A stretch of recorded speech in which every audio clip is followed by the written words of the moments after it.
Sunday afternoon hoops presented by Krieger Ford. You're looking live at UD Arena here on the campus of the University of Dayton.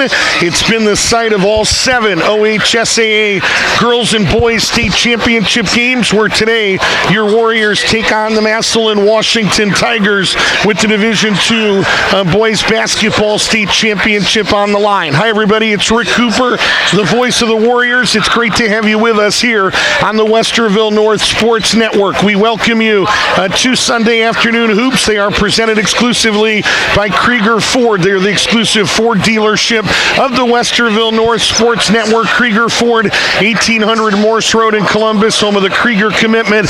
Best cars, best people, and peace of mind. You can shop at KriegerFord.com today. Thanks to Ryan Krieger, class of 2005, and Chris Thomas, the class of 2001, for their generous support. We welcome you to the North Star Family Dental pregame show as we count you down to this afternoon's Division II state championship. North Star Family Dental is a proud supporter of Warriors athletics.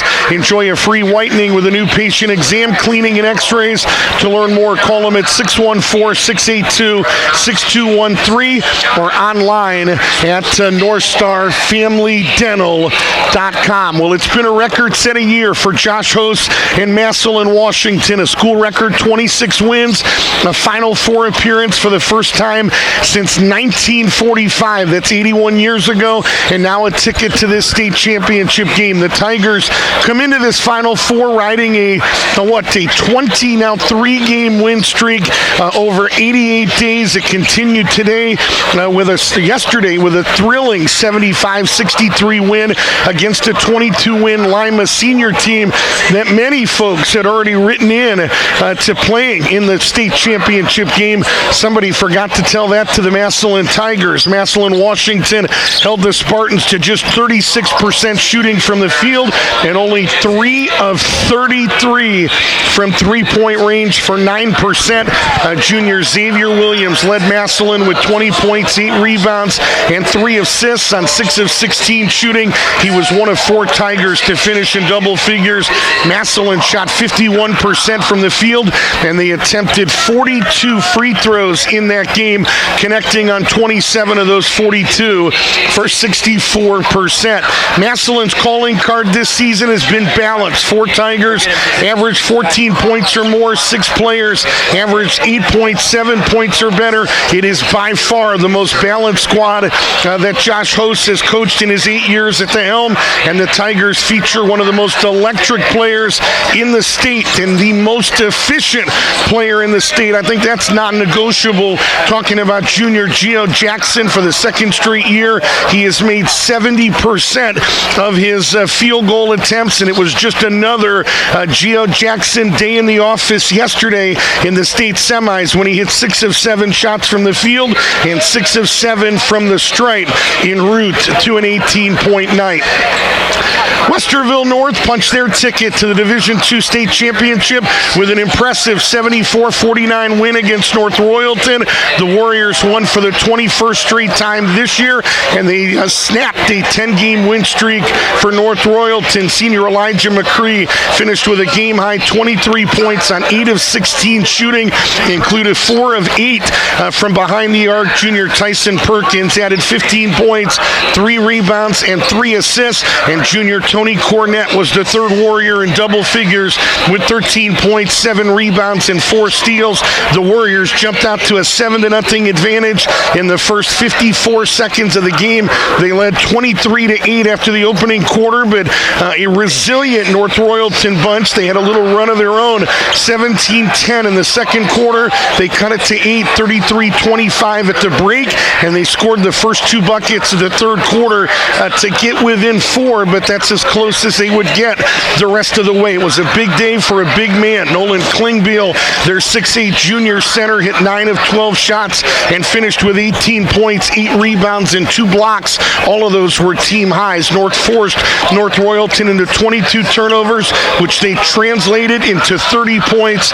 The win was number 26 for Westerville North in 2025-26. It is a new school record for wins in a season, surpassing the 25-win Warriors state title teams back in 1995. 24 in 2025. Boy, it's hard to come up with a better storyline than a pair of 26-win basketball teams that have combined to win 44 basketball games in a row. They're playing their first ever meeting, and oh, by the way, there's a Division II state championship on the line here at UD Arena. Should be a fun afternoon of hoops, and we are thrilled to get to bring it to you this afternoon here on the Westerville North Sports Network. We are in the midst of the North Star Family Dental pregame show. Again, a big thank you to Dr. Christina Kulesa and the rest of the team at North Star Family Dental.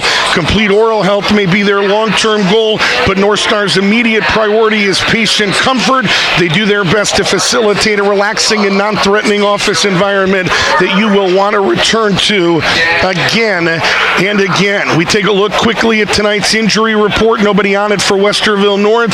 For Massillon, Washington, Geo Jackson, they're all everything. That electric performer we just talked about a minute ago, 6'5" junior, missed the final 3 games of the regular season with mono. He had been playing sick for a couple of weeks, returned for round 1. Josh Hoss was saying, hey, we're keeping an eye on his fatigue, his effectiveness, and he went out in round 1 and scored 20 points and said, Rick, we knew he was fine at that point. That was the end of that. But so outside of Jackson coming back from mono a couple of weeks ago, there is nobody on tonight's injury report. We have a lot coming up on the North Star Family Dental pregame show as we count you down to this afternoon's opening tip, the Mike McCoy Remax Impact opening tip. We'll compare these two teams statistically. We'll tell you a little bit more about how both of them advance to this Division II state championship. We'll introduce you to this afternoon's Chick-fil-A Polaris Parkway starting lineups, but when we come back, we check in with the 56-year-old head coach of the Warriors. His name is Shan Trusley. He appears courtesy of CertaPro Painters. We'll talk to the Warriors head coach after this 60-second timeout, courtesy of State Street Advisors, as you listen to the 2026 Division II State Basketball Championship from here at UD Arena. And there's only one place to listen to it absolutely free of charge, and it's right here on the Westerville North Sports Network.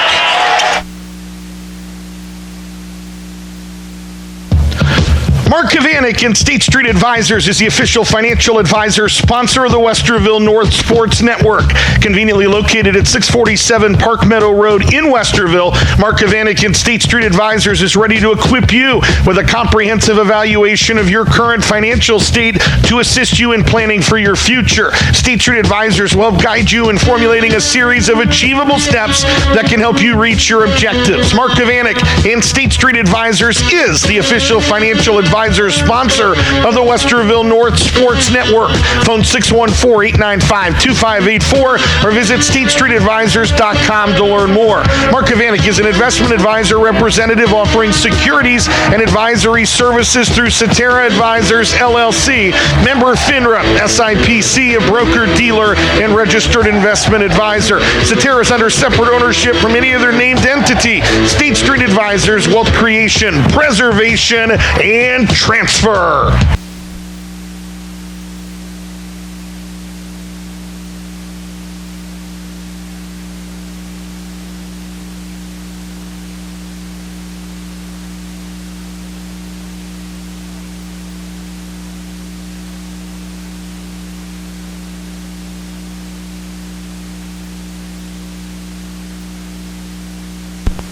State championship game just moments away. Pair of 26-win teams, Massillon, Washington, and Westerville North, and we get a chance to spend a few moments with Shan Trusley here on the pregame show. Coach Trusley appears courtesy of CertaPro Painters. Whether your needs are commercial or residential, CertaPro does it all. They provide a worry-free and property improvement experience. Times may have changed, but CertaPro Painters remains the same. They're committed to service and expertise, and you can schedule a free estimate by calling 799-8106 or visit CertaPro.com. Thank you, Kevin Rudder. Thank you, Dan Goodman, and the rest of the team. And Shan Trusley does join us now. And Coach, first of all, just congrats on a second run to the state title game, 26 wins. How'd you celebrate with the guys last night? We spent some time preparing. We had scouting report last night, but we also had a team dinner. So we got to meet with the kids and talk about how special this moment's going to be today. And talking to you earlier, I talked about how not normal this is, how abnormal it is to achieve what these kids have achieved. So we had a nice evening. We just sort of stayed at the hotel. The kids really enjoyed it. They play a lot of NBA 2K. I don't know what that is, but they that's what they do. So we had a nice night, and we got up early this morning, and we're ready to go. I heard there were Frickers wings, but nobody called us, so he must have known what we do to Frickers wings. So, but a good night in that regard as well. A little March Madness and some wings. We had some bonding time as a coaching staff. After we had scouting report with the kids, and that's a big reason why we all do this. Mm-hmm. It's all about the relationships with the kids. It's all about the relationships with the coaches. It's special. We've known each other for a long time. You have Coach Lawrence Pack, who I've been around now for 30 years, Coach Tillman, who I've been around for 30 years, mm-hmm. Coach Gessner, who I coached, Coach Pack's son, who didn't go to Westerville North, but he's part of the family, Coach Hearn, who I coached. It's just, we're a family. Kind of a couple staples of that win yesterday, and a fast start. You're out 7-0, 54 seconds in, 23-7 after one, and then the turnovers that the last couple of games, New Albany, Westerville South had done a better job against your pressure. You forced 22 turnovers. It leads to 30 points. Did you do anything different? Was there anything different that forced North Royalton to put the ball on the floor, maybe more than South and New Albany? We just played hard yesterday. The kids stuck to the plan. The kids trust each other. They believe in each other. They know where each other is going to be on the floor. North Royalton's a really good team, and I think they showed that yesterday. Even though we jumped out to that lead, we knew they weren't going to go away. They made a run, had it to 4 points there in the third quarter, but the kids stepped it up, and I really like the way we played defense, not just in the second half, but for the entire game. That's a high-scoring team, and we held them to 49 points on the day. They're really proficient offensively, and I thought the kids did a really good job of staying in front of the ball, winning the line of scrimmage, anticipating the next pass, and getting some of those crucial turnovers that we needed in the third and fourth quarter. Des and Damien worked their tails off against 6'8". You won't see 6'8" today, but Nolan Klingbeil had a good day, but didn't beat you. How do you evaluate your job on him? Des and Damien were outstanding. What they do is they run a lot of stuff for him, mm-hmm. but they never could get to it yesterday. We did a good job defending those first couple of actions. Where he hurt us was on the board. He's big. He's a lot bigger in person than he is on film. And so, we had trouble keeping him off the glass, and he's a good player. But the thing I liked is, he had to work for his points. He got nothing easy. In the films that we have seen, he got some easy looks, some easy buckets, and we took those away from him, and he had to work for those 18 points yesterday. Let's talk about Massillon, Washington, 26-1 like you right now, and playing some of the best as an independent up in Northeast Ohio. What do you like most about Josh Host's bunch? They're fun to watch. They're very, very competitive. Even though they are an independent, they play an outstanding schedule. They play the best of the best up there in Northeast Ohio and from around the state. They're fast. They're physical. They get the ball to the basket. It's a lot of straight rim drives, straight line rim drives. Mm-hmm.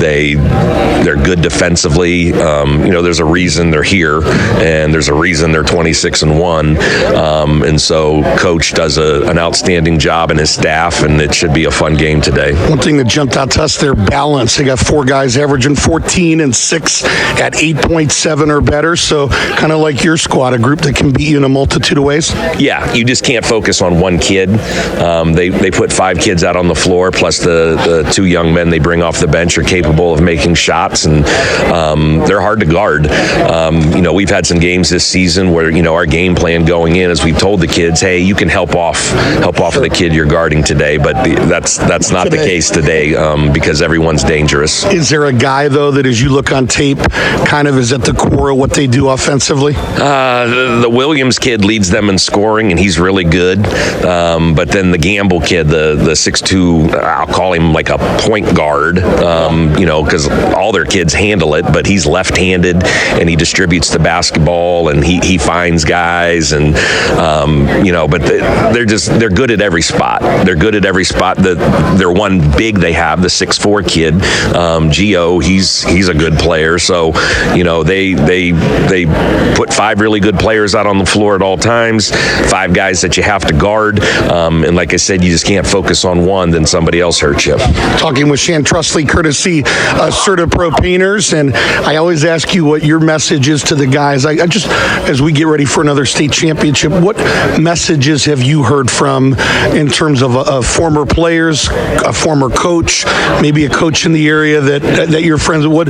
Who has reached out to you that might be interesting to know as we approach the state title game? As a coach, as a person, that's the best part of this, again, is the relationships. Sure. The relationships with the kids, getting to spend all this extra time with them, and then the relationship with our staff, getting to spend all this extra time with them, and then the people who reach out to you. This morning I've heard from former players. Coach Simpson from Lima Senior reached out to me this morning and wished me luck. But, yesterday after the game, I saw a good friend, Dave Boyce, who's a longtime coach at Perrysburg, is in the Ohio Hall of Fame for high school coaches, won over, like 600 games, 500 or 600 games. And, I saw him yesterday and we talked for a bit. And, so it's just those people. Kevin Tooman, who was a mentor of mine, who was the head coach before I took over here at Westerville North. He's in Ireland on a trip right now. He reached out from Ireland. So, yeah, it is special. And that's the reason we do this. It's the relationships with the kids. It's the relationships with the adults. Regardless of the outcome today, final time that another special group, we feel like we say this every year, right? Another special group of guys are putting on the uniform for the final time. Thinking about Elijah McCree, Jacob Medhani, Damian King, Nate Roman, Noah Hale, and some of the winningest basketball players in this program's history. I know I may or may not get to talk to you after maybe the final time this year. How much joy has it brought you as a head coach to get to teach, to challenge, to encourage, and even to love this group of guys? I do love this group of guys. I love the whole thing about the Westerville North community. The cool thing is you get to watch these kids grow up. Mm-hmm. I've known Elijah since he was like in 2nd or 3rd grade. He would come to games, and then after the game, he would run around on the court and shoot baskets. And I used to talk to him then when he was a little guy, and now he's all grown up and he's here. Yeah. So that's, I've known Damian King forever. I coached his oldest brother. Jacob I've known, Noah, and Nate. Nate used to come to our camp when he was a little guy. Desmond O'Canny used to come to our camp when he was a little guy. So you've been recruiting kind of illegally for years? Is that what you're? No, I'm kidding. No. I mean, I've known these guys since 2nd and 3rd grade. They're just part of the neighborhood. They show up, they come to camp, and so to watch them grow up and grow old and then get to share this moment with them is special. Yeah, I guess the value, and I hear that of running camps. You hear these schools that, boy, they've got good youth programs, and these are 4 or 5 examples of the value of doing that, I guess. No, it's why we do it. You start with these kids when they're younger, and you help them to mature and become sophisticated and grow up. I tell people this all the time. The greatest satisfaction I take now is watching the kids become great men. Brothers, husbands, fathers. Yep. I get a lot of satisfaction out of that, even more so than the wins, to see them. And that's a staple of our program, that when kids leave our program, and it takes a community. It starts with their families, and they all come from great families, and then Westerville North sort of chips in, and we end up with kids who end up being leaders in our community. And so it's cool. Absolutely. You've told us so many times, you said it on or off the air today, you got to seize these opportunities. You don't know when they're going to come back around. Capitalize on them. What are the 3 or 4 things you're putting on a board today, exclusive to Massillon, Washington, maybe, that you've got to do to seize this opportunity and cut down some nets in a couple of hours? We got to be disciplined today. We've got to be disciplined on the offensive and defensive end. We have to understand our assignments. We have to help each other on both ends of the floor. It's going to come down to, on the offensive end, can we share it? On the defensive end, can we help? Can we help each other? And as I've told you now for the longest of time, can we rebound? We got to be able to rebound. So we got to be disciplined today on both ends of the floor. We need to communicate and we need to rebound. And if we can do those things, then I think we're going to have a good afternoon. Coach, we love being a part of this. But I tell you what, it seems like yesterday we were doing Dayton Northridge, and it's been 12 years you've been putting up with us yahoos, and tell you what, they're going to have to drag us out of this program. Man, thanks for your time. Thanks for being being so good to us. Thanks for the way you treat people, and good luck tonight. To Mr. Cooper and the Cooper family, you're an intricate part of what we do. We wouldn't be here today without you, and you need to understand that. The way you communicate with our community and the joy that you bring to our kids and the experience that you bring to our kids is it's world class. You do a world class job, and I'm so grateful that I developed a friendship with you 12 years ago, and let's continue it. Driving in here today, we passed Dayton Northridge High School, which is our opening game next year. So we'll just be up the road next year. I'm just grateful 12 years ago when you didn't know me from Adam and we said we want to start calling your games. You didn't throw us out of the gym, but thanks for treating us well. Best of luck, Coach. All right, thank you so much. That is head coach Shan Trusley here on the North Star Family Dental pregame show. That interview is always brought to you by CertaPro Painters. CertaPro, whether your needs are commercial or residential, they do it all. Schedule your estimate by calling 799-8106 or CertaPro.com. And we can welcome you back to the North Star Family Dental pregame show as we count you down to this afternoon's opening tip.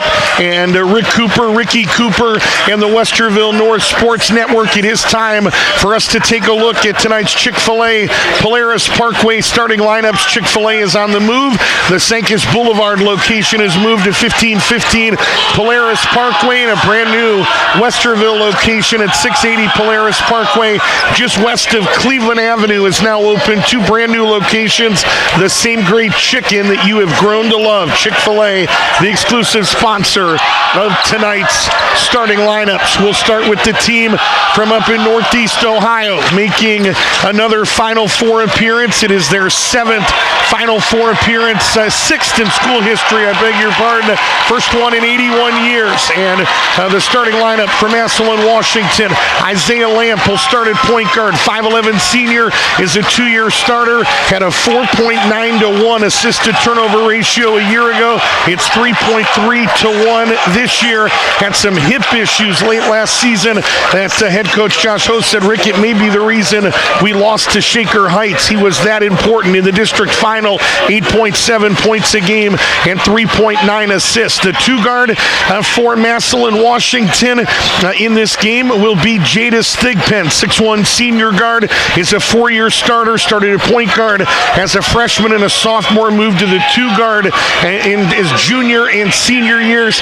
Thigpen is averaging 14.8 points a game, which is third best on this team, 4.7 rebounds, 3.1 assists, and he is shooting 50% from the field. The small forward is Braylon Gamble, who had a near triple-double in their thrilling 76-72 win against Euclid in the regional final. Had a big day, talking about 20 points, 9 rebounds, and 8 assists. That game was up at the College of Worcester. He is a 6'2 guard that, as Josh Host put it, Rick, is built like a linebacker, and he's a really good football prospect as well. Offers from New Mexico and most of the Mid-American Conference. He's their fourth leading scorer at 14.1 a game.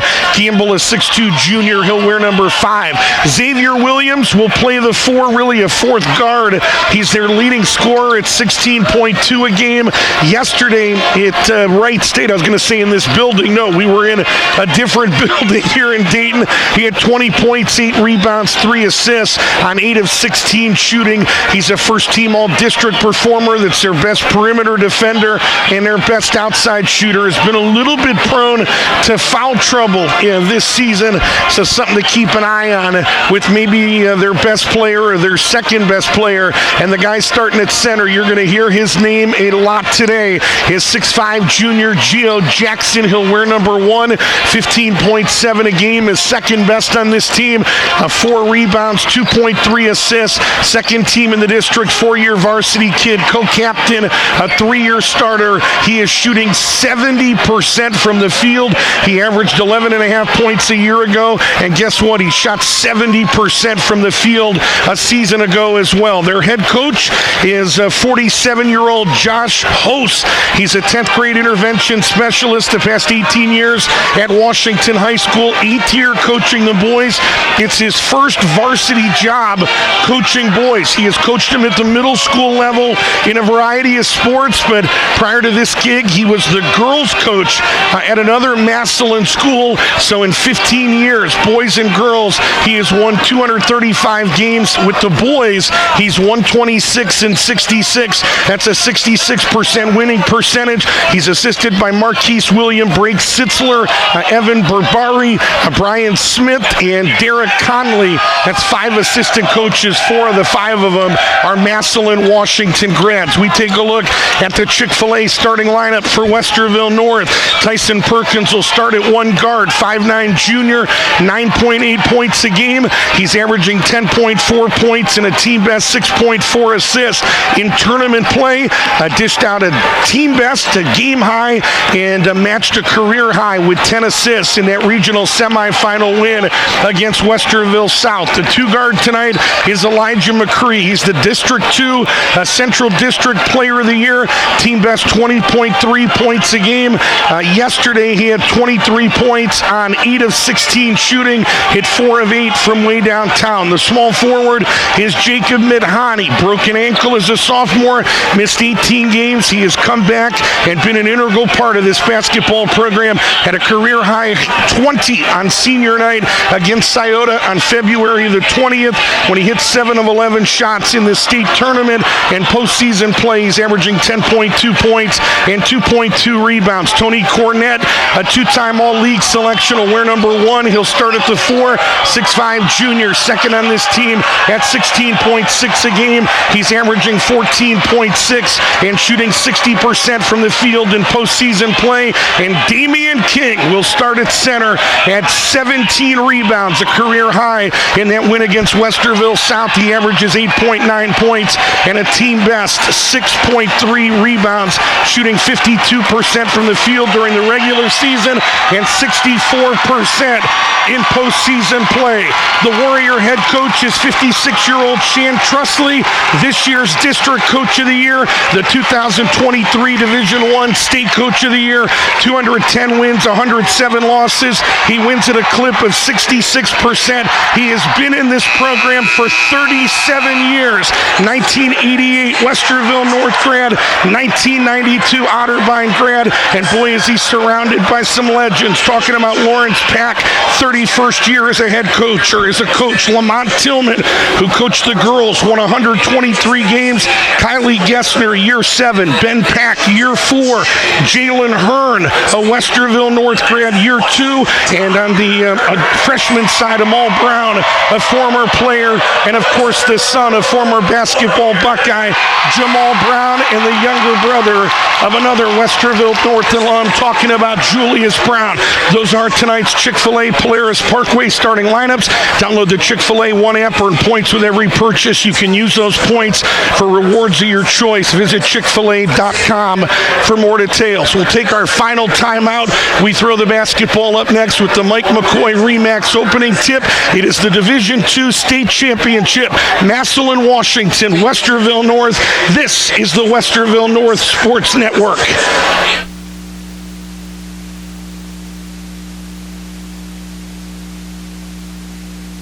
I let 6 of my employees go last year. I let 5 employees go in 5 months. In fact, just last week I let 3 go. A lot of employers are letting their employees go.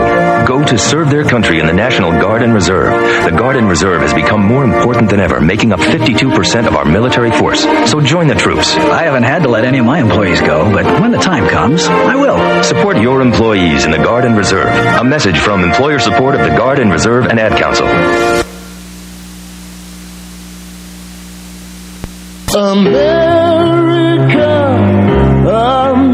Our mission is one of hope.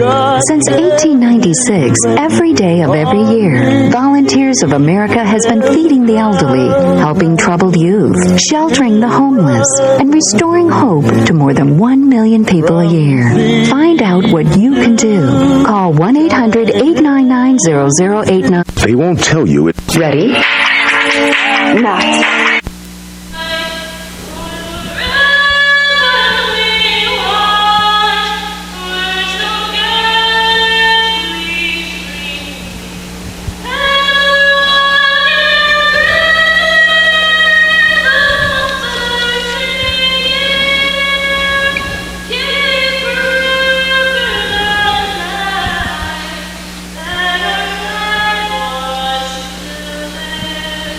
Oh,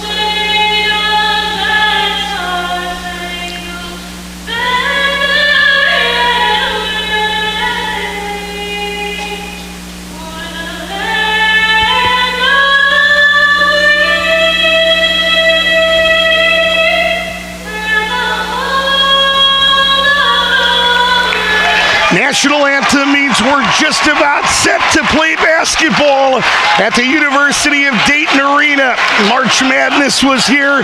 Dick Vitale, Charles Barkley were in this building earlier in the week, and more important than Sir Charles and Dickie V, Shan Trustley and the Warriors are in this building with a shot to win a second consecutive and third state championship in school history. They'll take on Massillon, Washington, school of about 1,230 students, 6 Final Fours, first one since 1945, 81 years ago. The guy that led them to their first 3 Final Fours, you would never guess this. You could get 100 guesses. It was football coach Paul Brown that took them to 3, their first Final Fours in 1937, 1940, 1941. Of their 5 previous Final Four appearances, he's the only one that took them to the state championship game. They were the state runners-up back in 1937. It's the home of football, and they have acted like it. 23 football state championships. They have won 9 AP national championships in football. They play at Paul Brown Stadium, of course, in Massillon, Ohio. They're led by 47-year-old head coach Josh Host in his 8th year with the boys, 15th year overall. He's an 88 Massillon, Washington grad, a 2002 John Carroll grad. He played football. He was a kicker at John Carroll. Actually, he played with a couple NFL executives, played with Josh McDaniels, who was Tom Brady's quarterback coach and a future, was eventually then an NFL head coach as well. No previous meetings between these two teams.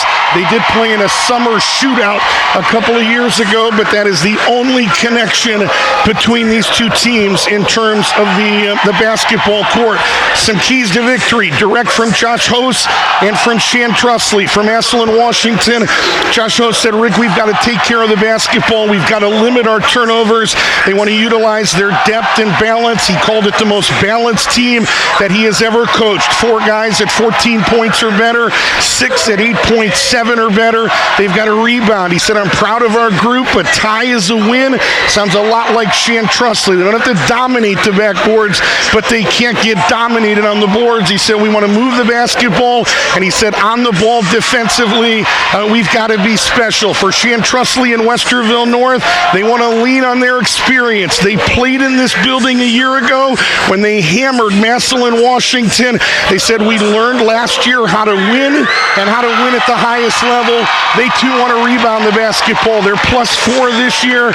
Free throws going to be a big key. They were 69% during the regular season, but they have dropped a bit in the postseason. A little bit of a concern. They come in tonight at 61%, and I love what Shan Trustley said. We shared it yesterday. He said, Rick, we've talked all year about how important it would be for this basketball team to pave their own path. We'll celebrate last year, but we're not going to be measured by last year. He told our coaches we don't want to get into the comparisons between this year's team and last year's. And he said a great phrase. He said, comparison is the thief of joy. And I know he said this yesterday, but it's worth noting again. At 26-1 this season, it's probably fair to say at this point that this team has in fact paved their own identity. I'm sure there's comparisons, but man, there's been plenty of joy with this year's squad and an opportunity to play today for the state championship. We have been thrilled to be a part of it. First of 2 games today. Everybody else is done. Divisions 3 through 7. This is your D2 state championship. And at 3:15 later today, it's Cincinnati-Princeton at 24-3 against Hilliard-Bradley. The Jags, a putback at the buzzer. 0.5 of a second left.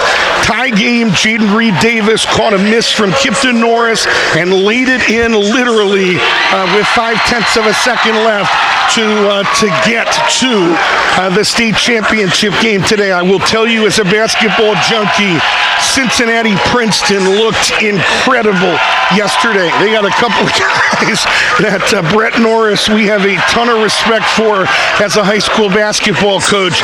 And I will say, looking at that game objectively, Hilliard-Bradley is going to have the game of their lives to knock off Cincinnati-Princeton at 3:15.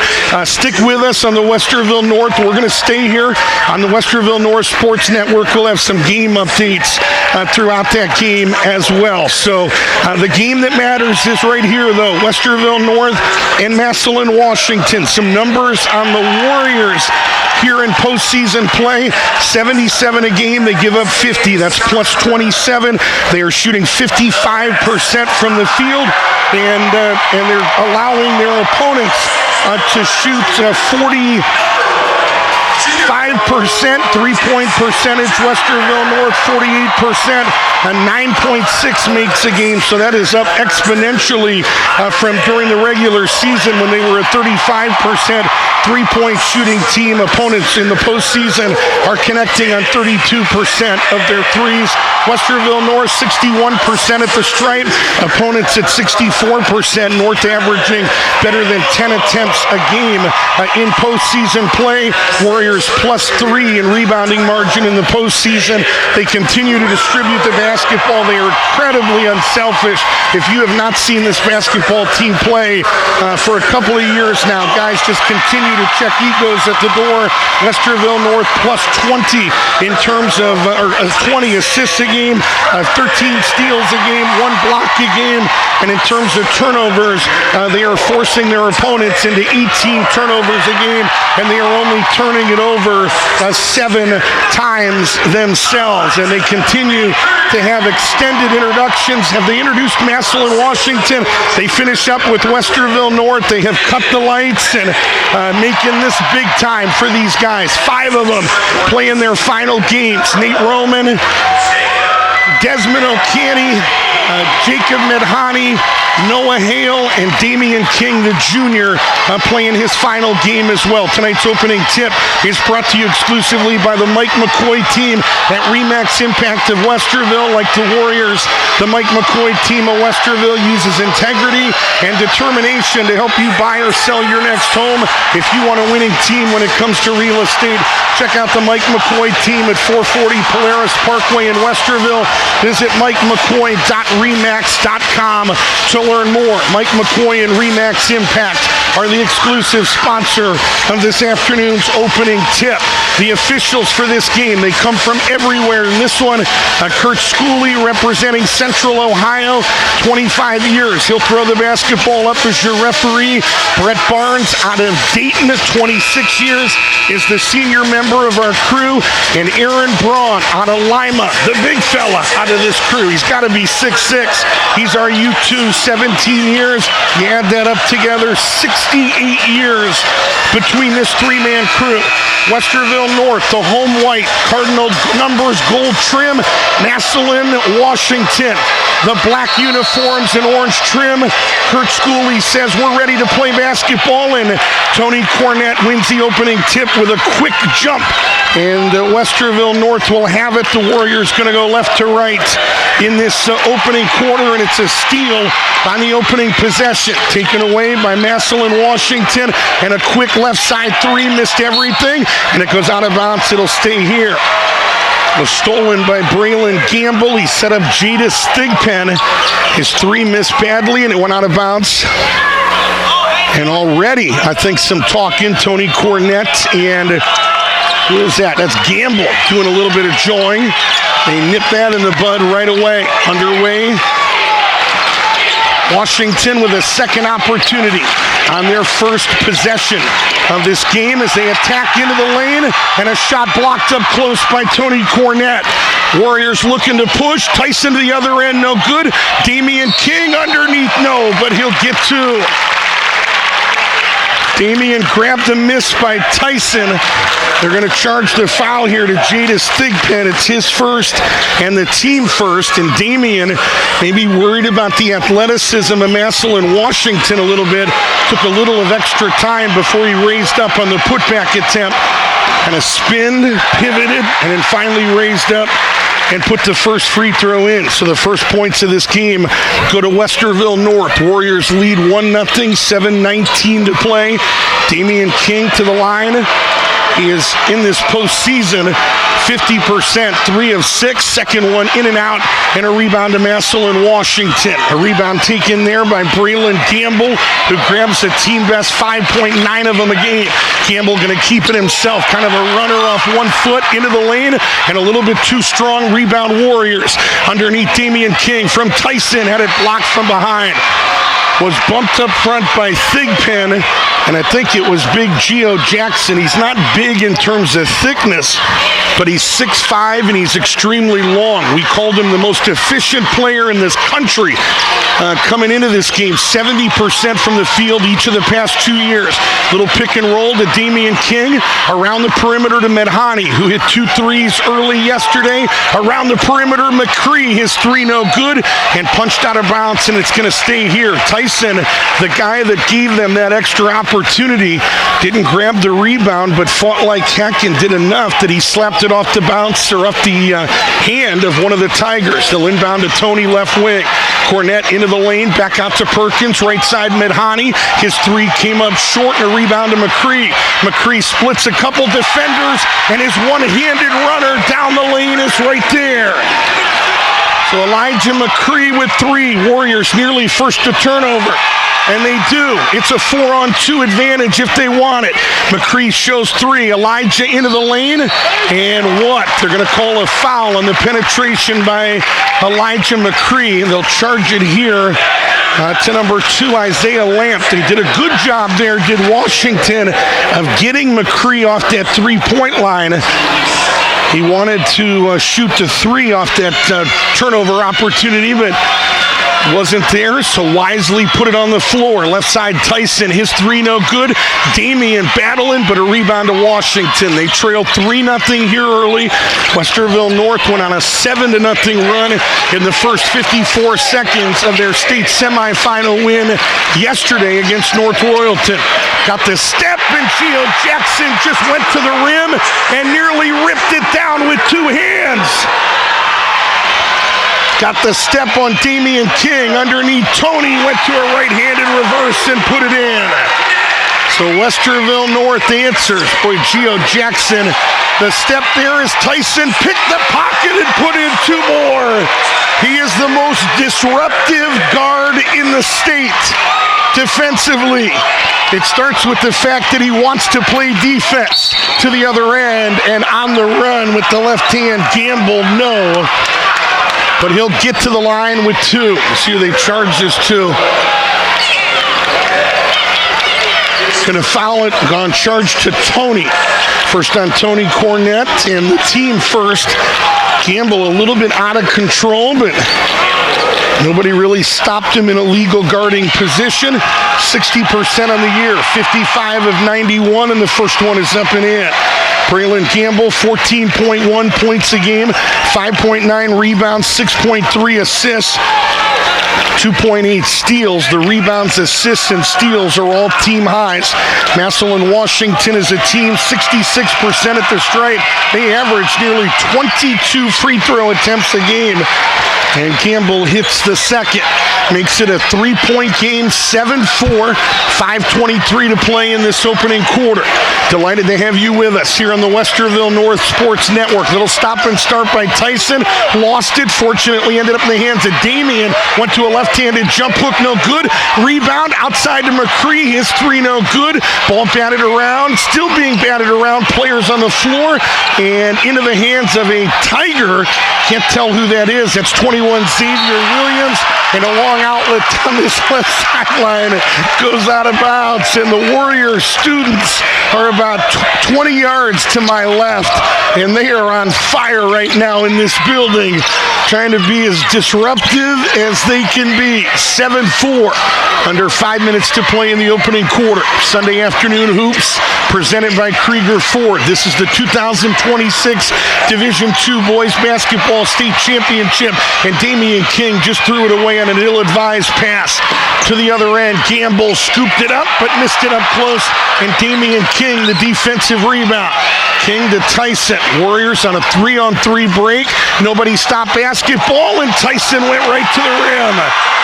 Boy, that's about as poor of transition defense that you may ever see in a state championship.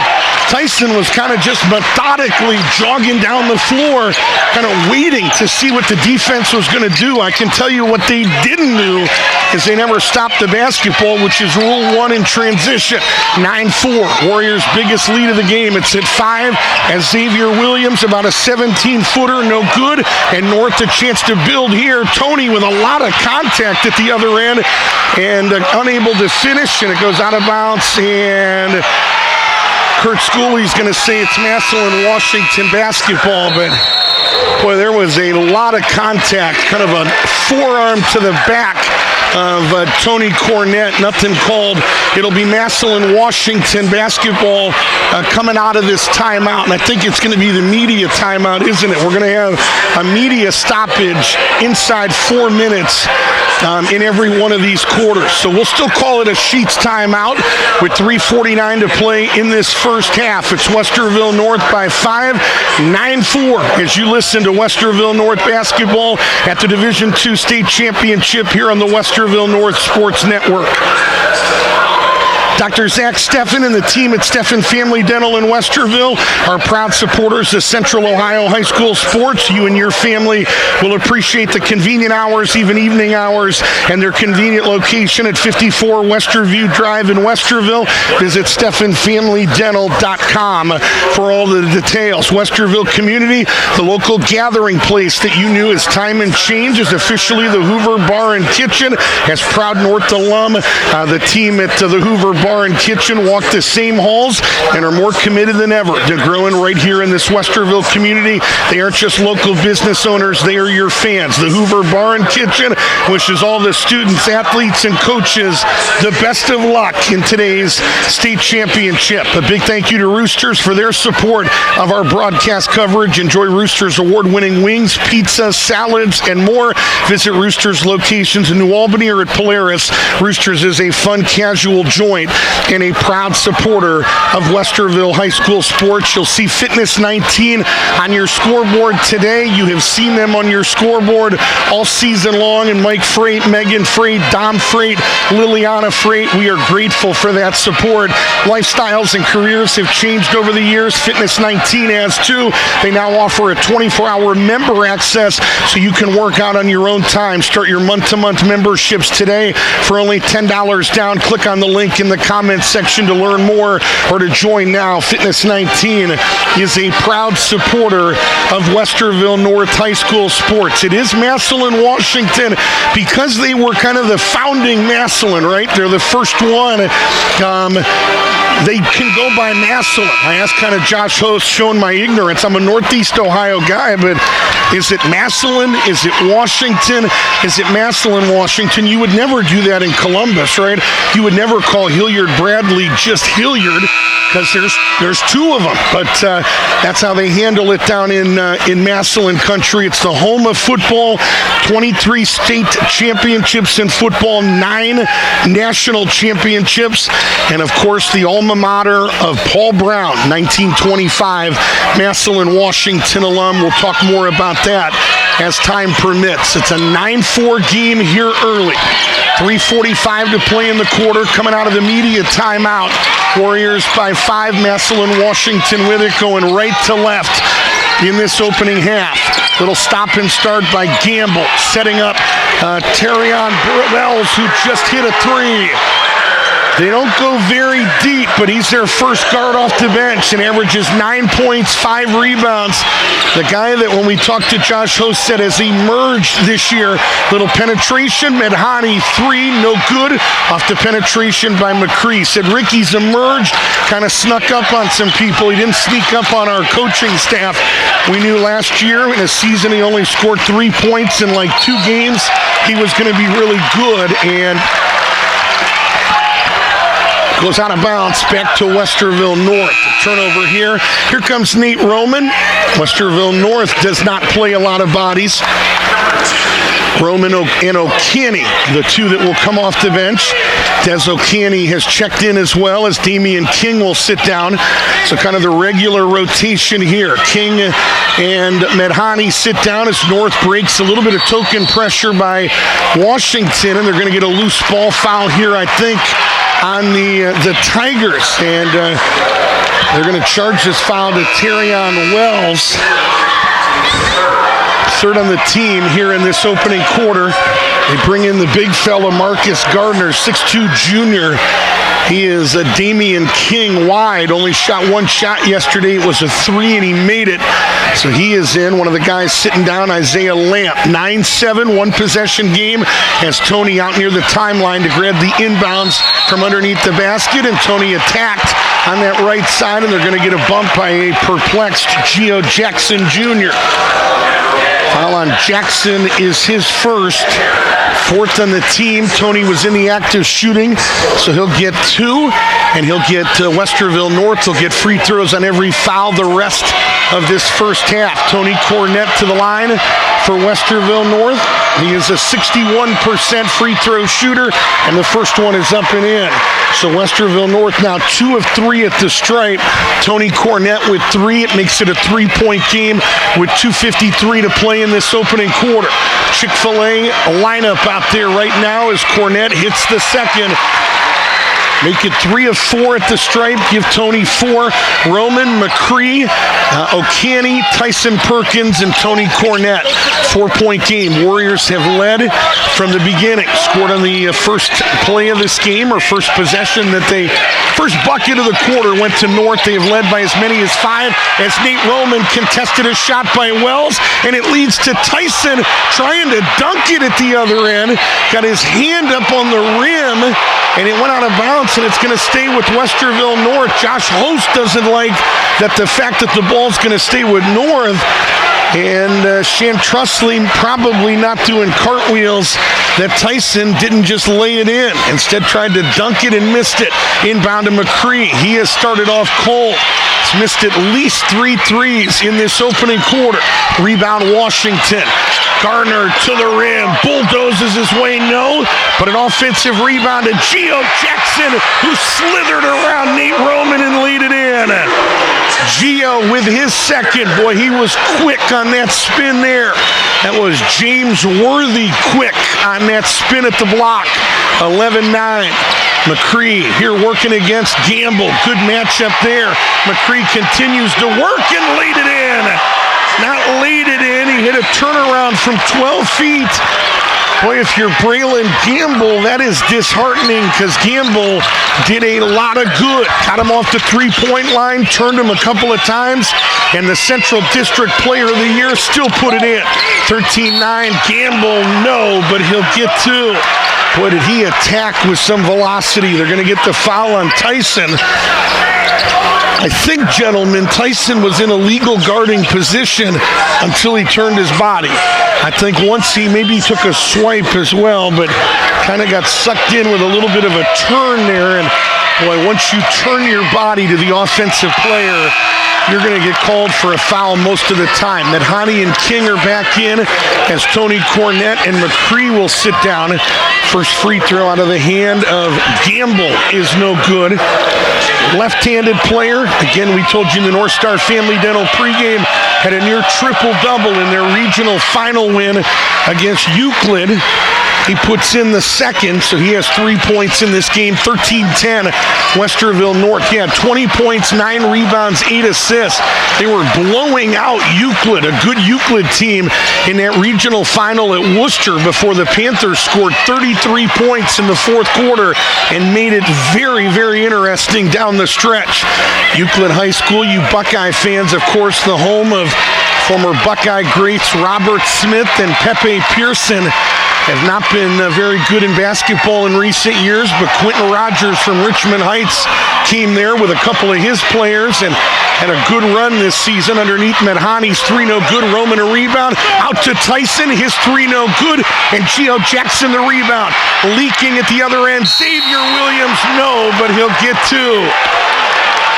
Boy, Tyson, the guy they're going to charge this to, And he's just picked up his second. So Elijah McCree's break is short-lived. He'll come in after the free throw. Tyson had a world-class block yesterday. And boy, did he challenge Xavier Williams there. You saw a lot of basketball there, sir? No. Ricky Cooper was grimacing next to me, and I read that to mean that maybe he didn't like the call, but it is a second foul, so maybe a play, if you're as good as Tyson Perkins, that you don't challenge with that vigor, because now you've got to sit on the bench. Second one is no good, and the big fella Marcus Gardner got an offensive rebound. It sets up a three-point attempt. Finally, the ball picked off by Westerville North. Gardner active underneath as McCree to the other end on the rim. No good. Manhani make it O'Canny, no. And they're going to call Des O'Canny for a loose ball foul. Lawrence Pack with his hand in the air, standing up, doesn't like the call. So they're going to get the loose ball foul here on O'Canny. Here comes Tyson Cornett is going to come into this game.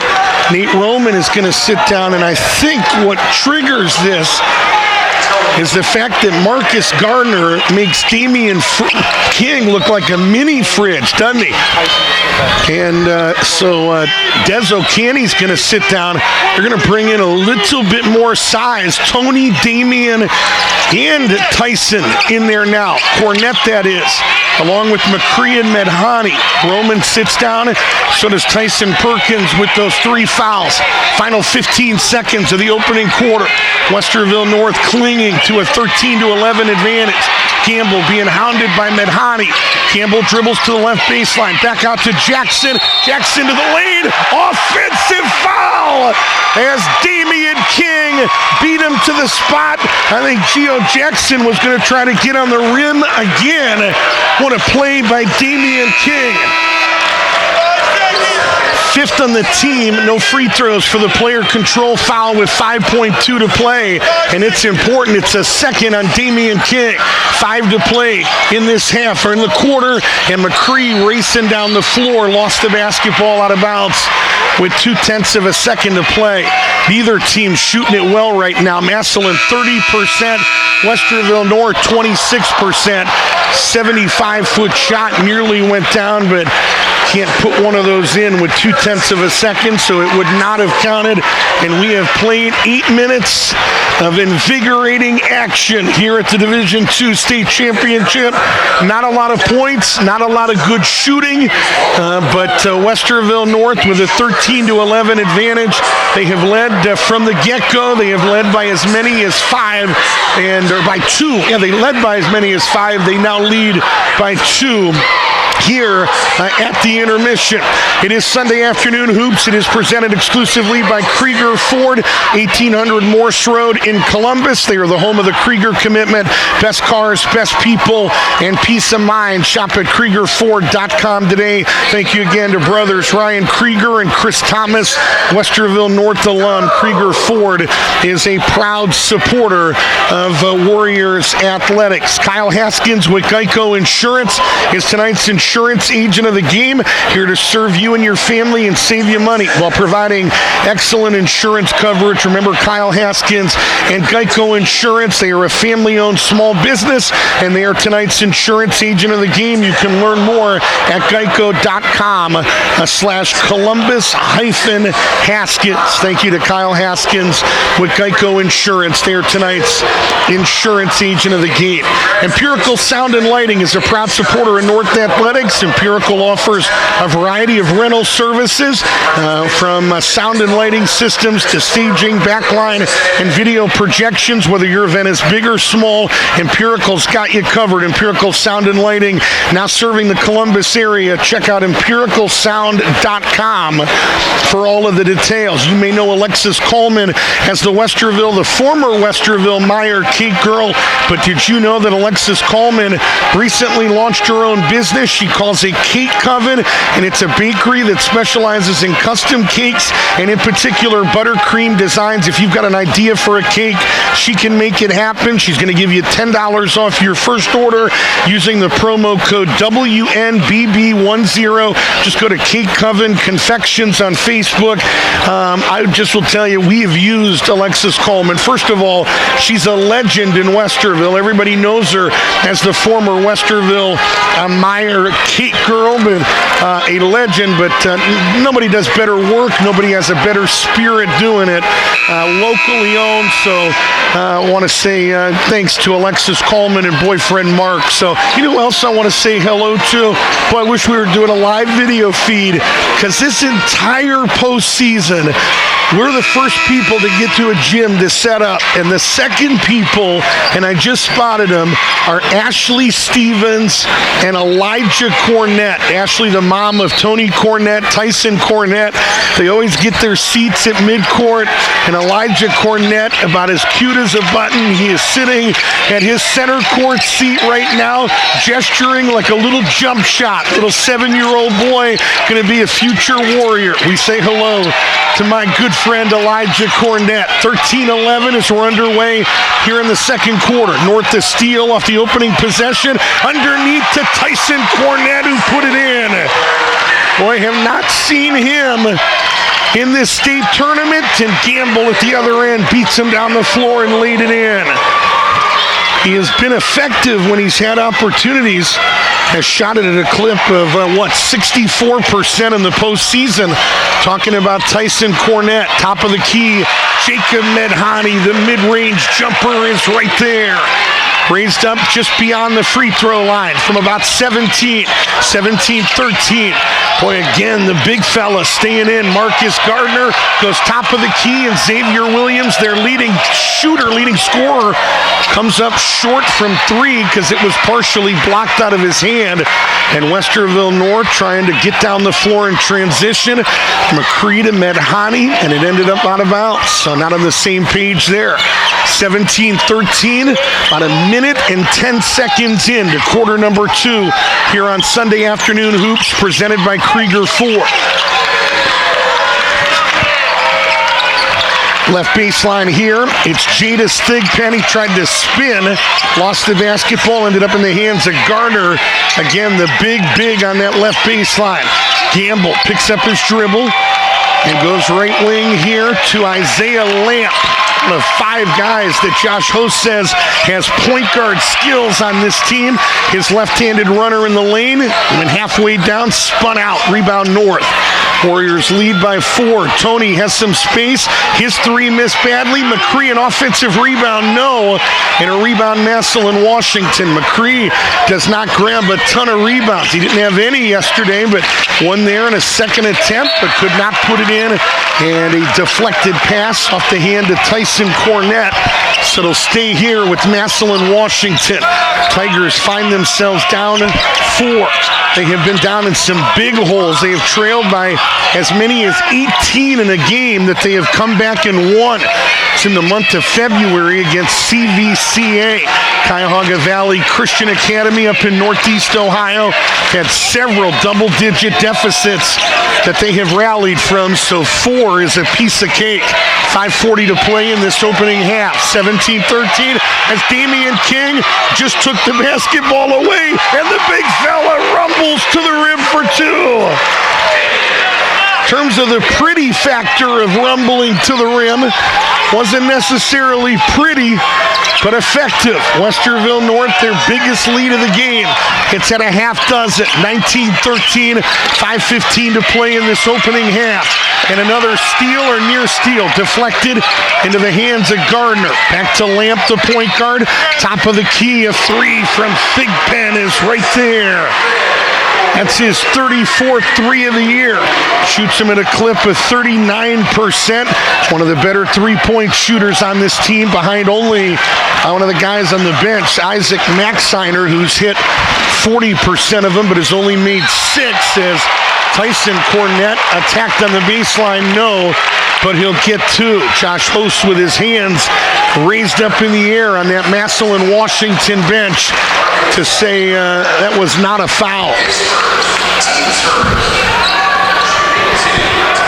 Trying to see who that foul was on. Ricky Cooper's going to tell us as Tyson Cornett to the line, and the first one is no good.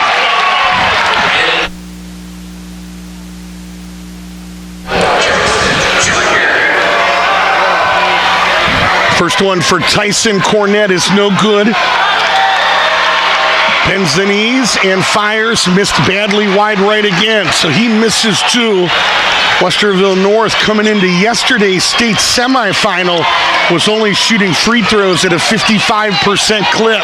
North 33% from the field here. They have not made a three in about 11 and a half minutes of basketball.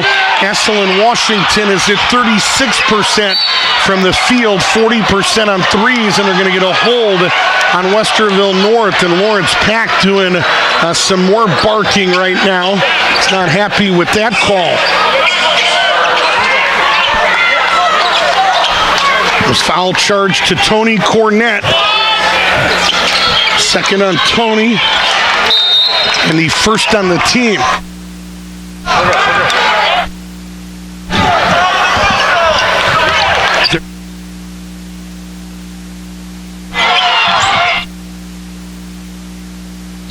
They inbounded here to Garner, and Gardner was fouled after he caught it at the right block. And they're going to charge this time Elijah McCree. So all of a sudden, somebody told Brent Barnes, our U1, that he is being compensated today by the number of fouls that he has called. This three-man crew, they're all guilty. I've started calling a bunch of them with 4:19 to play in this opening half. It's Westerville North, who is led by as many as 6. They're up 3, 19-16 on Sunday afternoon hoops at the Division II State Championship here on the Westerville North Sports Network. Josh Host, the Massillon Washington head coach, year 8, calls the Sheets timeout. Get great tasting food made to order with only the freshest ingredients. Why the Sheets not? Enjoy what you want when you want it, 24 hours a day, 7 days a week at Sheets. Proud supporter of the Westerville North Sports Network. So 19-16. Stick around at halftime. We'll talk to the outstanding athletic director at Westerville North, Wes Elifritz. Going to spend a few minutes with us and get some nuggets from the former basketball player at Miami East. As get back to basketball, Isaiah Lamp, a pump fake, top of the key. Got the Westerville North defender to take the bait and tripled and tied this game at 19 apiece. Ball on the floor, and what? They're going to say it went out of bounds off Westerville North. Here comes Tyson Cornett into the game, but immediately Josh Host kind of interestingly called that 30. Maybe forgot that the media timeout was coming at the next stoppage. Almost immediately now, the media timeout comes in, and the momentum beginning to shift a little bit for in this basketball game. 19-19 is our score here on Sunday afternoon hoops, presented by Krieger Ford.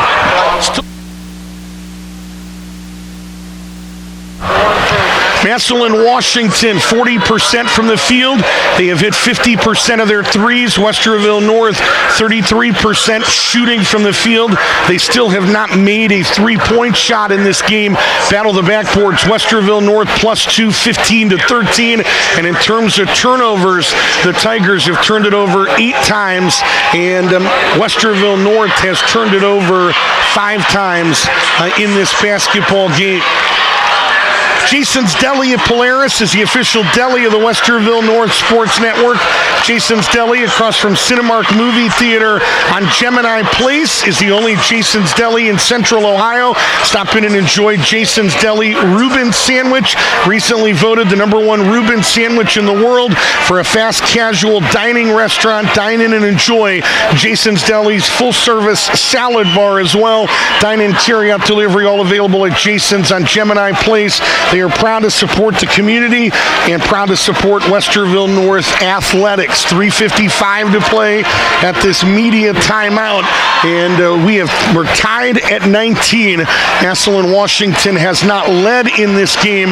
Westerville North has led by as many as 6, but they have fought back, have the Tigers to tie it at 19. I want to say thanks to Crystal and the rest of the outstanding team at Firehouse Subs on Polaris Parkway for feeding our crew tonight. Stop in and enjoy the chicken and cheddar rancher sub. It features grilled chicken, piled high, crispy bacon, melted cheddar cheese, and creamy buttermilk ranch served on a freshly toasted roll. The chicken and cheddar rancher sub is available for a limited time at Firehouse Subs in Westerville, 2140 Polaris Parkway. They are a proud supporter of North Athletics, and the Rusty Bucket on Polaris Parkway is tonight's restaurant of the game. Happy hour, always best spent at the Rusty Bucket. Half-price appetizers, discounted pizzas, along with great drink specials. That's Monday through Friday from 3 to 6 p.m. Thank you, Nick Harness and Alexander and the rest of the outstanding team at the Rusty Bucket on Polaris Parkway. 3:55 to play in this opening half. Tied at 19, coming out of the media timeout. If you're just joining us, they have 4 additional timeouts. Each coach, typically, they get 3 fulls and 2 30s in a game. They have 4 media timeouts, one at every quarter at the first stoppage inside 4 minutes, and a little backdoor cut by Xavier Williams. Isaiah Lamp, the guy that threw it, had a big thumbs up after they threw it out of bounds. Kind of said, I missed you there, but we executed it, and we'll get it next time. Isaiah Lamp doesn't turn it over a lot. Had 91 assists and only 19 turnovers in a season a year ago when his assist-to-turnover ratio was nearly 5-1. It's 3.3 to 1 this year. McCree, kind of a stagger screen for him on that left side. No, and they're going to get a loose ball foul on Westerville North. Going to charge it to Damian King. It's his first.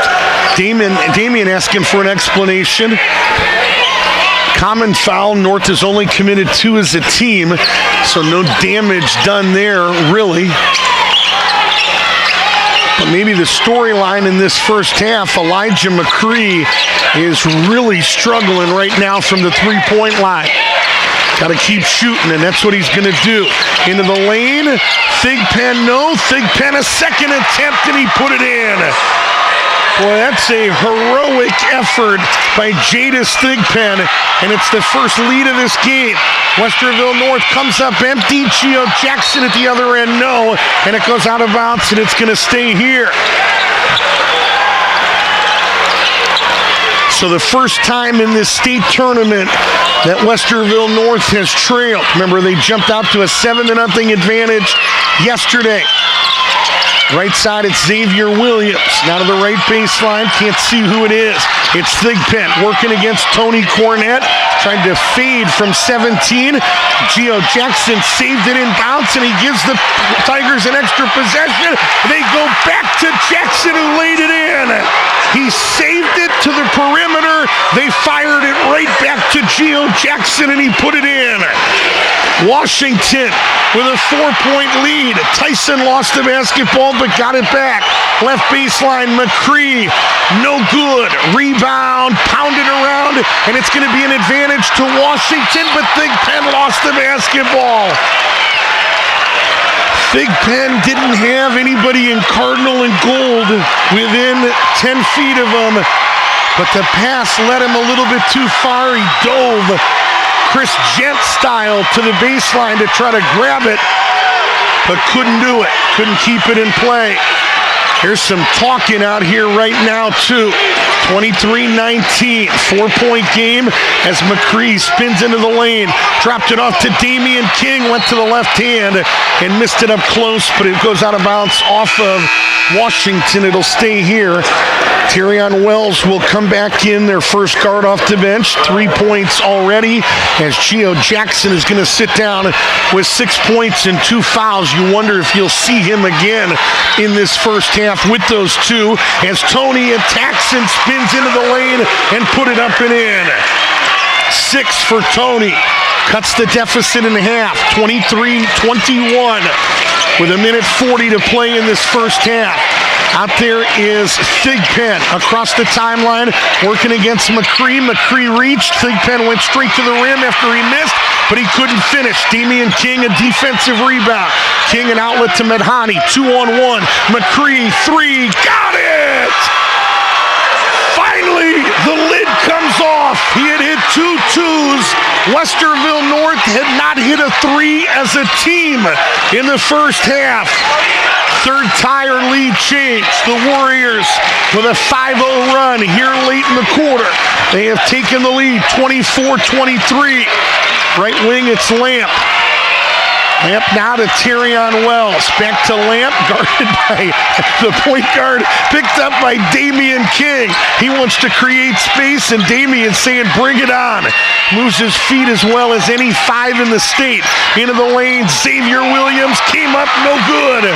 Warriors trying to build on a 1-point advantage. Tyson, a little shake and bake. Underneath Damian, dropped it off to Medhani. Back to Damian King, no! Damian got it back, no! And finally a rebound to Washington.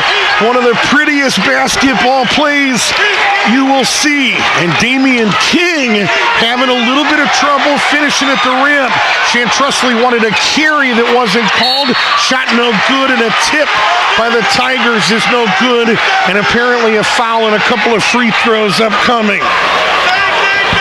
They're going to charge it to Medhani. It's his first, team third.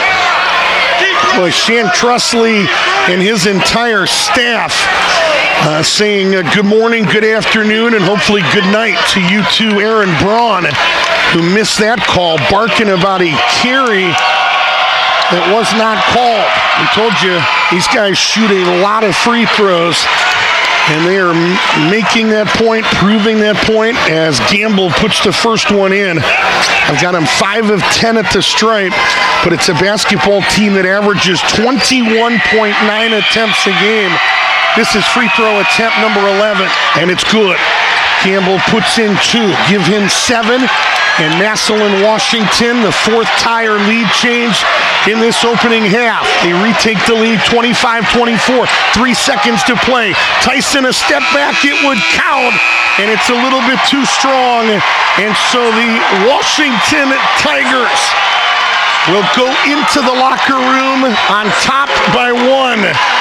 They lead 25-24, and they win that second quarter by the score of 14 to Rick Cooper. Do some math here. Let's call it 14-11, right? And it gets us to our halftime score of 25-24. Wes Ellifritz, the outstanding athletic director from Westerville North, is going to spend a few moments with us here at halftime. Get some thoughts from the outstanding Westerville North athletic director. Want to talk some basketball, but looks like he may be dealing with some policing issues over. Oh, I thought that was Wes Ellifritz over there dealing with police issues on some fans. You're right here. You're ready to talk some basketball. Sorry, it was. Anyway. Put a headset on the athletic director, Wes Ellifritz, here at the intermission. And I always say we need to do this more regularly, but I know the life of an AD doesn't allow it to happen. 25-24 right now. Can I pick the brain of a former Miami East alum? What say you here in the first 16 minutes? Well, first of all, thanks to you and the boys for all your support and how you represent the Westerville North community and how you travel and support our boys. You guys are in a league of your own. But as far as this game goes, we knew this is exactly what we were getting into. We stayed yesterday and watched Washington defeat a very, very good Lima Senior team. We beat Senior by 3, so not a team we were looking forward to playing again, and Washington made sure of that. So very athletic, very smart on the defensive end. Yep. We're making some uncharacteristic mistakes with the basketball, similar to how the first half went yesterday. But we know the resiliency of the boys that are going into our locker room right now. They've showed it all year. They've had to show it the last 2 games of this tournament run. So I've got the utmost confidence that we're going to make the plays when we need to. Yeah, and I think a positive here, you're down 1, Mr. Ella Fritz, and you're 1 of 12 from 3-point range. Yeah. And Elijah McCree hit his first one. Got to be good to see one go in, but you also go into the locker room saying, man, if we do what they've been shooting them at 49% in the postseason, a couple of those go in, it's a whole different game. Maybe a positive? Yeah, well, definitely a positive, because that's our bread and butter on the offensive end is when we can get you with 2, 3, 4 threes in a row. All of a sudden, there's a 10-0, 12-0 run. But credit Washington's defense. They're closing out. I think a few of them they almost got a hand on the shot. So Elijah hitting the 3 before half had to be big for his confidence, because I know he's probably not had many games like this. Yes. But yeah, that's definitely a positive to only be down 1 and be 1 of 12 from 3. Hopefully we can make a few here in the second half. One more basketball question. The difference this year in the strength of schedule late in the year, you think about the Lima game, the Pickerington Central game was a battle. You've got the New Albany game was down to 3 different times in F4. There weren't a lot of those last year. In the second half of the year, we were really good, which was part of the problem. How much do those games help in a situation like this in a locker room right now where you look at a scoreboard and you're down 1? Yeah, it's huge. I mean, I remember talking to Coach Trustley after that Pick Central game, and he loved it, that we had to face that adversity because we weren't used to it. And he said, come tournament time, we're going to need that. So the New Albany... Can I interrupt? I laughed because at the Aiken game, they were down 11. Yeah. And afterwards, he said, Rick, I didn't like any part of it when it was going on, but afterwards, I see the value in it. So nobody wants to go through it, but there's fruit that can come from it, right? Yeah, and we knew, you lost with the Ty Perkins and the Micah Young and Ronald Jackson and Nolan Fedak, you lost 35 points. Yes. So you knew points were going to be a little bit more difficult to come by. You weren't going to just blow out all these good teams like we did last year. So having those tough games down the stretch has helped us. But if you look at Massillon's schedule, they've had a few games just like that as well. They beat McKinley, I think, by 2. So they've had some tight games to get here. These are just 2 very evenly matched teams. Absolutely. It's truly a heavyweight bout. Can you give people just a perspective from the AD? We talk so much, and it's great to have guys that can put it in the hoop and dribble and defend. These guys are more than that, and every year we've been involved in it. This is a good bunch of dudes, and probably make your AD job a little bit easier. You're not dealing with a lot of disciplinary issues. Can you just give people a perspective of how special this group is and how North basketball is pretty much on an every year basis? No, it's a family, and the culture obviously been built and cultivated by Coach Trustley and his awesome staff. And they still remind us at times they're teenage boys, but they're just a joy to be around. There's a little boy sitting on the end of our bench this weekend wearing a gold shirt, and that's my 9-year-old son. So to be able to hang out in the hotel the last couple of days, I haven't even seen my son because everybody wants to hang out with Sawyer. So the role models that they are to not only him but everyone else in our community and how they represent us at Westerville North is very, very special. So unselfish. Their talent does not mean that they are selfish at all. That they have that true we over me mentality that we talk about, and it's very, very special to see on a day-to-day basis. So you trust them with your kids. That's the greatest. My boys grew up in sports, and boy, you love when they can rub shoulders with some of these guys. I know you told me off the air, Max Scotty, one of the guys that has really taken an interest in Sawyer. So that's his favorite player. Yeah. So anyway, I know there's always a lot of exciting and new things going on, but we were talking off the air. Flag football has just started, and off to a 2-0 start. girls flag football only, right? As of now, or is there a boys? No, it's girls strictly. The Browns and the Bengals kind of came together a few years ago and put this program together. It's built up to about 130 teams in the state of Ohio. Central Ohio has kind of exploded this season, and so we got off to a start. We actually had our inaugural game against Worthington Christian, whose coach just happens to be my wife.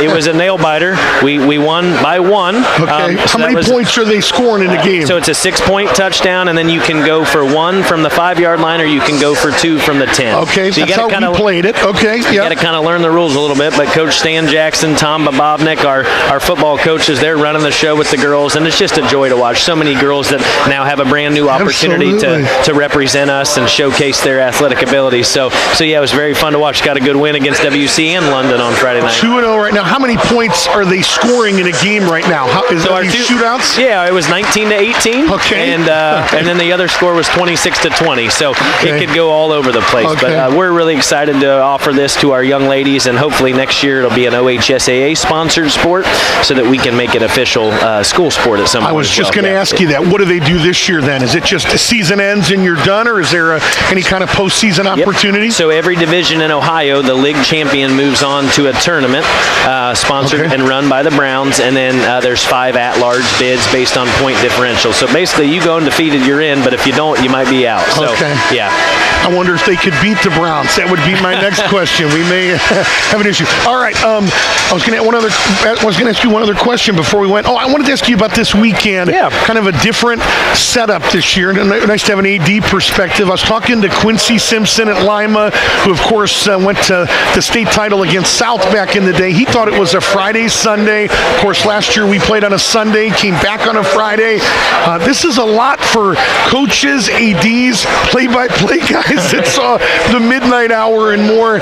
Thoughts on going back-to-back? Obviously, there's advantage. The economy here in Dayton's got to love it. Oh, they're loving People it, are staying in hotels, eating in restaurants. What say you about it? Yeah, well, I loved it personally last year to have the big gap because it's a lot less stressful. But, we tried to plan this out a few weeks ago just in case, so we were able to land the same hotel that we stayed in with the boys last year. And so as soon as the game ended yesterday, we went to the hotel. The boys had a chance to relax, and we, had a little catered meal for them last night. They did a scouting report there in the conference room. We stayed up, watched some hoops. The boys played video games. Just giving them those memories off the court. Coach Stressley says those are just as important as the ones they're making together on the court. So just got up this morning, breakfast, 15-minute drive to UD, and here we are. So definitely it was a lot more rushed than last year. But at the end of the day, it's all about, doing what's best for these young men. And as Shan has said, it's an even playing field. It's not like Massillon didn't have to do the same thing. They're preparing. We were at a hotel with Princeton. We went down to the breakfast area. They still got their films out, their laptops, trying to get some crash course studying at the end. So you got any thoughts on that? I don't know how much you've seen either of those teams. We got a good Bradley and Princeton, 2 totally different styles. I'm a little torn. I actually went to college with Princeton's coach, Brian Wyatt, one of the best dudes you'll ever meet. Is that right? He's had a phenomenal career, built himself up and done some great things. And then Hilliard Bradley, big fan of their coach and their AD, Chad Bobeck. Chad called me late last night with a couple of questions about this process. So, I'd love to see either one of those win, but, selfishly, an OCC title, D2, D1 for 2 years in a row would be pretty special for our conference. Absolutely. Well, thanks for spending a few minutes. I told you they used to do this with like Andy Geiger, Gordon Gee.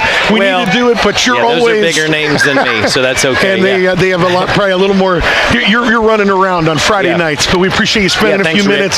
Thanks for letting us do this and being so good to us. Go Warriors. Wes Ella Fritz, the outstanding athletic director at Westerville North, spends a few minutes with us here at the intermission. It is 25-24 as Massillon, Washington is up by 1, and going to be a very interesting final 16 minutes of basketball, or final 16 minutes of regular season, or in regulation basketball. Who knows what's coming up next here in this basketball game. 25-24 here at the intermission. We'll take a timeout, give you some of the first half numbers coming up next. This is the Westerville North Sports Network.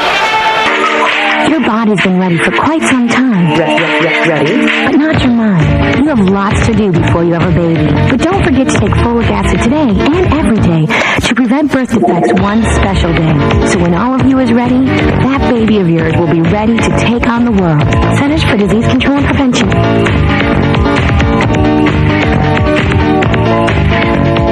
Ready, not ready. Dottie Bryant, veteran truck driver and member of America's Road Team on Driving Tired. I've covered more than 2 million accident-free miles, but I've seen more accidents than I care to. They're senseless crashes caused by drivers who fell asleep at the wheel. I see vehicles at night and they're weaving from lane to lane, sometimes clear off the road. I wish I could tell these drivers to stop, take a nap, or at least get a cup of coffee. It could save their lives. I never drive tired, ever. A wake-up call for all drivers from the U.S. Department of Transportation and the American Trucking Associations. They won't tell you it's because you're black. Honey, I have some bad news. They rejected our offer on the house. Why? Who knows? Our agent said it was a real good offer, but the owners wouldn't even counter it. Do you think it's because we're black, trying to move into a white neighborhood? I don't know. Maybe we should call Fair Housing and find out. Denying you the right to buy a home in the neighborhood of your choice is unfair and illegal. Call HUD at 1-800-669-9777. Fair Housing is the law. Your neighbors are going to be there. Friends you haven't seen in years. It's America's biggest event, and people keep coming back for more year after year because they walk out feeling so good, so satisfied. And that's what this event is all about, feeling good about yourself. No, it's not a rock concert. It's bigger, and it's free, so don't miss out. On November 5th, step right up to your local voting booth and vote for your candidate, vote for your country, but most of all, vote for yourself. Sponsored by the Ad Council.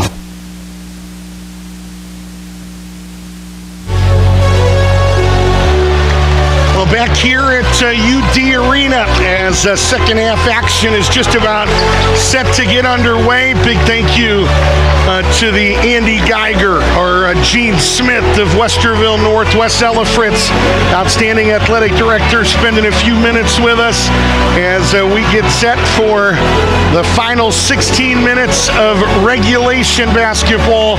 Westerville North trailing 25-24. The number that jumps out to you as you look at the Quaker Steak and Lube halftime stats. A big thank you to Quaker Steak and Lube on Polaris Parkway. Quaker Steak and Lube has sponsored our halftime stats all season long. Quaker Steak and Lube, all you can eat bone-in wings on Tuesday nights for just $22. We will be heading there very soon. Big thank you to Angie and the rest of the team at Quaker State. The number that jumps out to you, the Warriors are 1 of 12 on threes in this first half for 8%. Elijah McCree, the only guy to make one. They were 1 of 6. So McCree 1 of 6. The team 1 of 12. Massillon, Washington 3 of 7 on triples, 43%. Washington 35% from the field, 8 of 23, 6 of 8 at the stripe. Westerville North is 3 of 6 at the charity stripe in this first half for 50%. Massillon, Washington with that 6 of 8 is good for 75%. So just about set to play basketball here in the second half. Warriors will have it first, and they will go right to left in this second half. Damian King, top of the key, hands it off to Tyson. Tyson had a couple of fouls, had to sit some of that first half, was out of control on a reverse, missed it, but got his own rebound. Tony, a little half step, little hesitation, got to the rim but couldn't finish, and Thigpen the defensive rebound, but he gave it right up near the center line. Damian underneath Medhani missed it up close. Jacob got an offensive rebound. He missed one up close. Tony's tip no good, and finally Tony Cornett, no, but he'll get 2. Massillon, Washington doing a lot of finger pointing right now. Everybody upset that the Warriors had about 6 or 7 opportunities. Warriors aren't too happy either because they missed about 5 of them. They continued to stay with it, and Tony's first free throw is up and in. So Tony Cornett with 7 ties this game at 25 with 7:19 to play. I think that's the athleticism of Massillon, Washington around the rim. They speed you up a little bit, and they deflection here, and it'll go back to Washington. 5th tire lead change, and then the Warriors take the lead. So a 6th tire lead change as they'll bring it in right in front of us. Bring it in out of the hand of Braylon Gamble, and Gamble was running out of time and elects to call a timeout, or his head coach does, Josh Hose, from that Massillon, Washington bench. It's a 30. They call it with 7:18 to play. It is a Sheets Warriors timeout. Get great tasting food made to order with only the freshest ingredients. Why the Sheets not?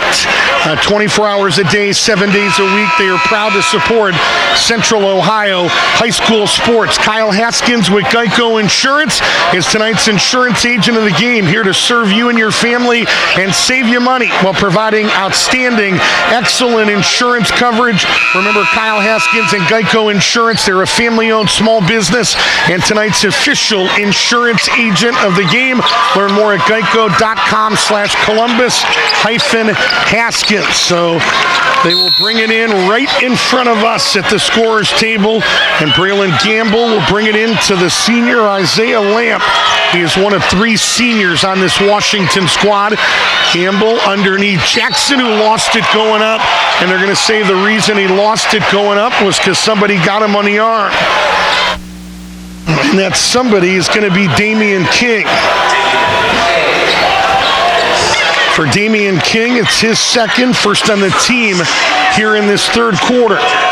As Gio Jackson working on a 6-point night. Had the dunk of the night in the first half. Free throws 9 and 10 for Massillon, Washington. Currently 7 of 9 after the first one goes in. Gio Jackson, 15.7 points. Second best on this team. 4 rebounds, 2.3 assists, and 1.5 steals. The southpaw no good on the second, and Damian King used his body to keep Jadis Thigpen away from an offensive rebound. So ties this game at 26 apiece.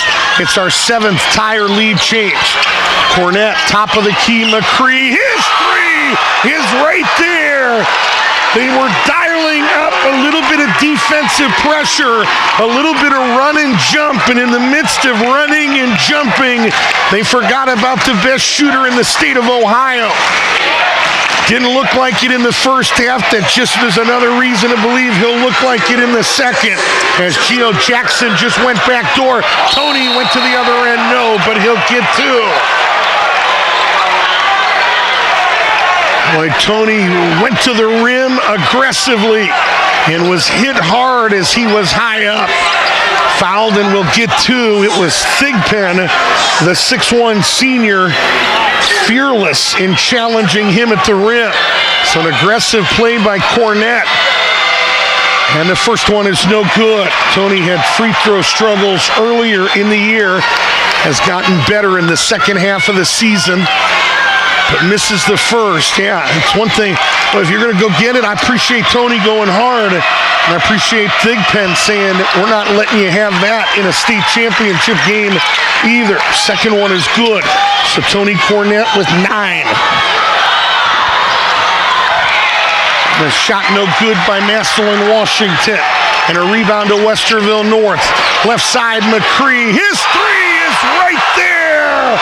Elijah McCree from the right wing just tripled. Gio Jackson penetrating. Back out to Lamp. His 3, backside of the iron, no good. Thigpen fights for another offensive rebound. Warriors back up by 5. Thigpen into the lane. Boy, did he use the offhand to create way too much space there. That was too much. Didn't call it. It leads to points. Tony, 3-pointer at the other end. If anybody in this building thought this team was going to go 1 for 12 from 3 in the second half, you're crazy. Here's a steal. Medhani off 2 feet, put in 2 more. And the pressure beginning to take effect here at UD Arena. Into the lane. Gamble missed up close. Rebound Westerville North. Biggest lead of the game, it's at 8. Medhani shows 2. Now fires a 3, no good. Battle around the rim to King. Right side, McCree puts it on the rack and puts in 2. Coach says, I need a team timeout, and I needed it about 2 minutes ago. Jacob Medhani is fired up. Westerville North Nation to their feet here in UD Arena. It has been all Warriors in the first 2:58 of this third quarter, as Westerville North has opened up a 10-point lead. When it rains, it pours. Their students celebrating, taking their shirts off, and security saying, no, this isn't the National Football League. You got to wear shirts in this building.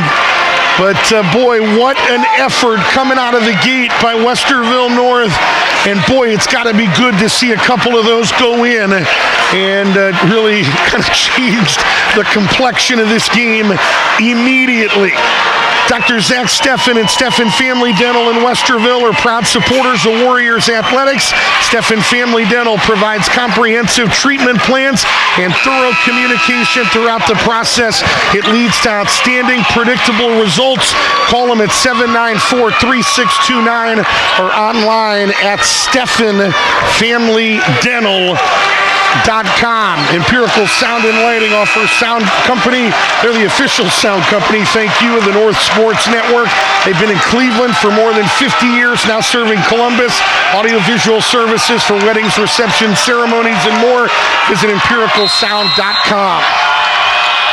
Well, Washington will have to bring it in. Even the cheerleaders were stomping behind Washington as they brought it in, making noise, being disruptive, and the Tigers 3 off the timeout comes up no good.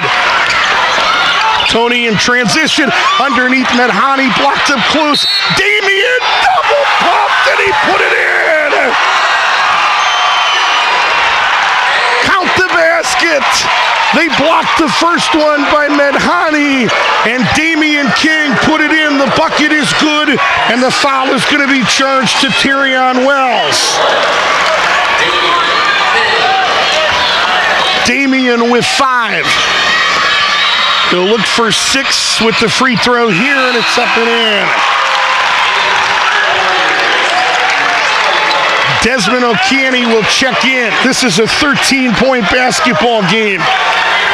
You know, we buy stock in Damian King. We are his biggest fans. He had a shaky first 16 minutes of basketball. Looked indecisive, missed a lot of opportunities that he hasn't missed in 2 years. A much better start to this third quarter. 43-30, 13-point game. Jackson shows 3. Jackson down the lane, kind of got undercut, but could not finish. Rebound McCree. They'll immediately double him after he takes the basketball. He'll get it to Tyson across the timeline to the left wing. Tyson picked up by Isaiah Lamp. A little hesitation. Tyson in the lane, and the lefty went to the 8-foot runner and put it in. Massillon, Washington in a danger spot right now. This is a 15-point basketball game with under 4 minutes to play in the game. Jackson, Wells double pumped and missed it, but they're going to say he was fouled. And a couple of free throws upcoming for Terrion Wells. And boy, you almost want the free throws more than the basket, just to kind of exhale, slow down a little bit. The foul on Westerville North was on whom?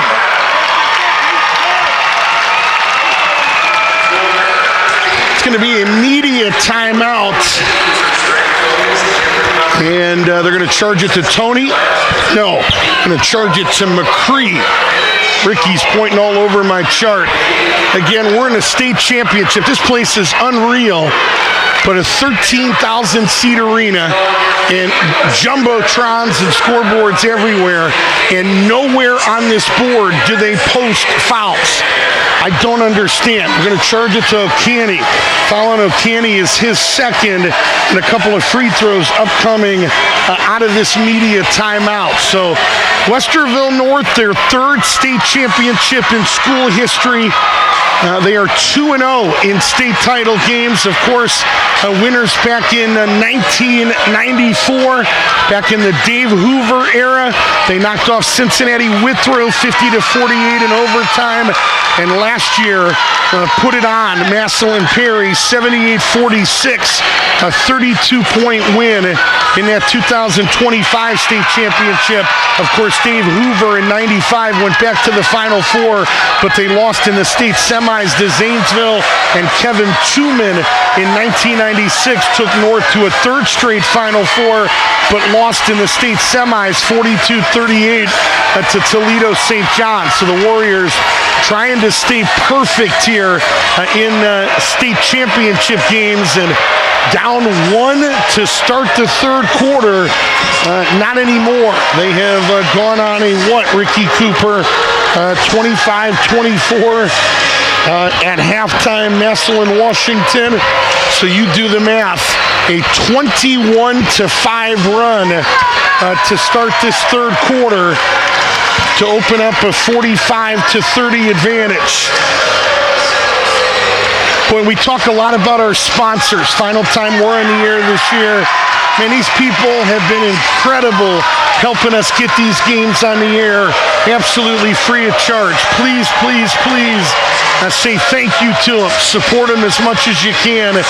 They are the reason that 12 years after inception that we're still in business, and we are beyond grateful for the support of the sponsors here on the Westerville North Sports Network. Krieger Ford is our title sponsor here in 2025-26. Ryan Krieger, a North alum, jumped at that opportunity, and again, blown away by the generous support of these people that help bring you North Athletics.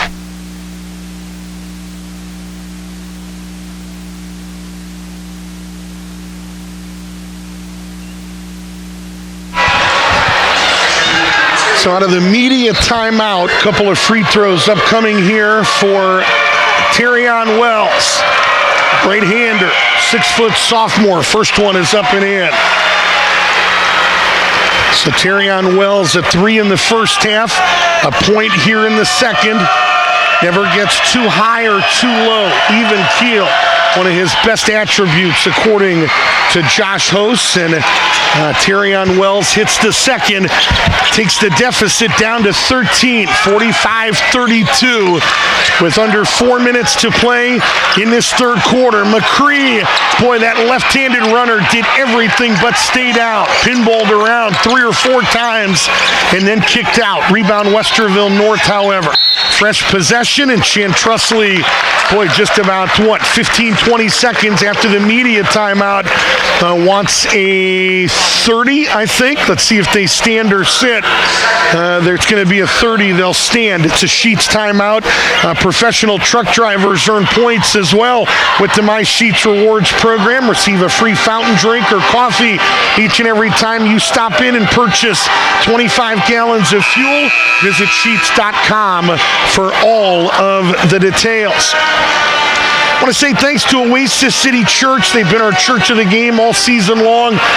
They've been with us many times over the years, but put that new North Spring campus in right across from Heritage Middle and North High School, and boy, they jumped on board again. We say thanks to Pastor Adam and the rest of the team at Oasis. Thanks also to Firehouse Subs. They sent us out of Columbus with a mega box of some of the best Firehouse Subs. Thanks to Crystal and her outstanding team on Polaris Parkway for feeding us so well. And Medhani, coming out of the timeout, thought he was mauled going down the lane, had his hands out in the air, nothing called, but it went out of bounds off Washington. Tyson will bring it in, looking, thought about going to McCree. McCree was going away to set a screen, not on the same page, taken away by Gamble, missed it up close, but a tip up and in by Xavier Williams. He's their leading scorer at 16.2 a game, and that's his first 2-point field goal.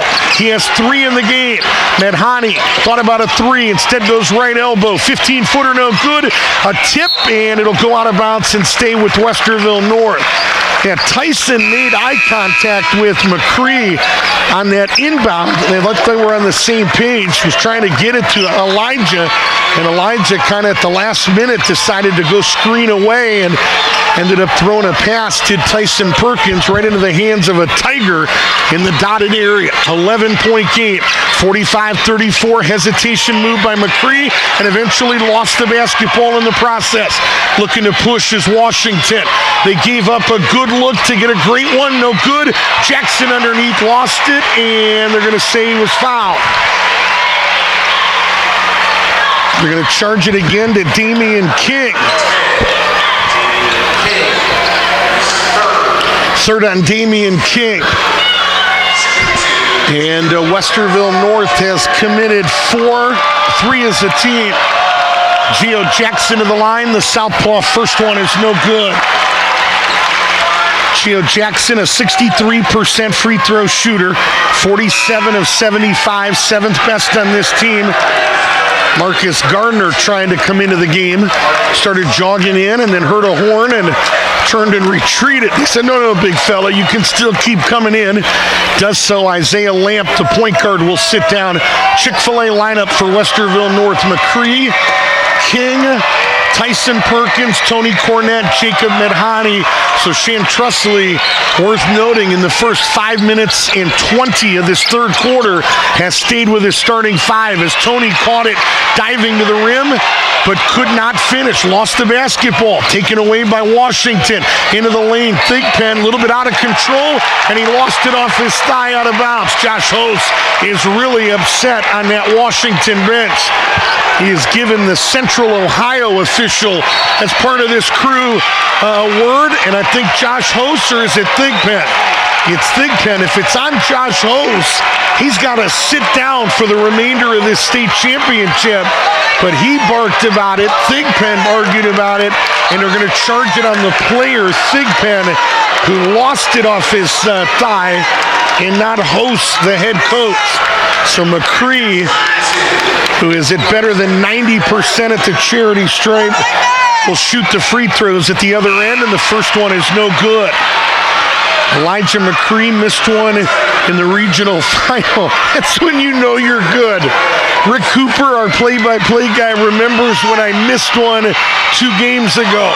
Puts the second one in. It was the exact opposite when I played. When you played too, Ricky, they noted when we made a free throw, not missed one. Elijah McCree, as good as they get. 60 of 67 coming into this state tournament from the charity stripe. Makes it a 12-point game.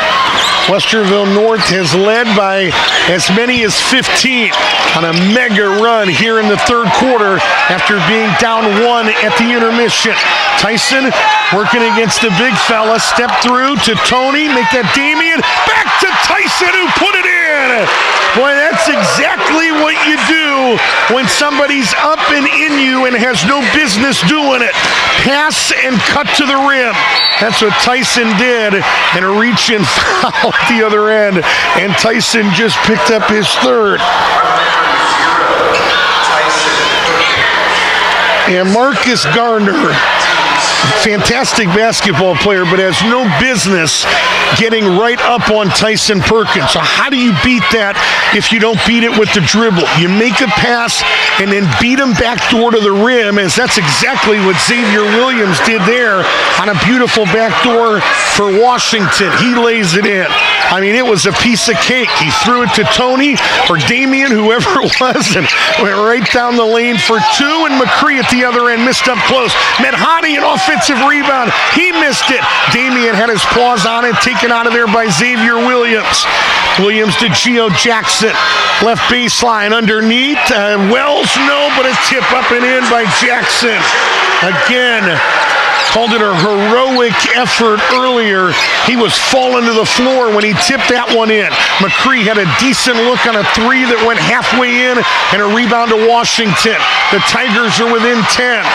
Left baseline, Jackson shows 3. Underneath, Gamble kind of bumped under there and nothing called. And Gamble walking up the floor at the other end. Damian King tired as well. Just got across the timeline. He looks exhausted. The starting five has played the entire third quarter. Chantrusly shortening the bench here in this Division II state championship game. Westerville North has put 24 on the board in this third quarter. Tyson into the lane. No look pass underneath to King, but it was blocked down there by Gardner with a half minute to play. Washington could make it a single-digit deficit. Gamble underneath Jackson. Missed it. Tip no good. Tip again no good. Third time a charm for Gio Jackson. 13 for Gio. Still 10 to play in the quarter. McCree to the top of the key with the right hand.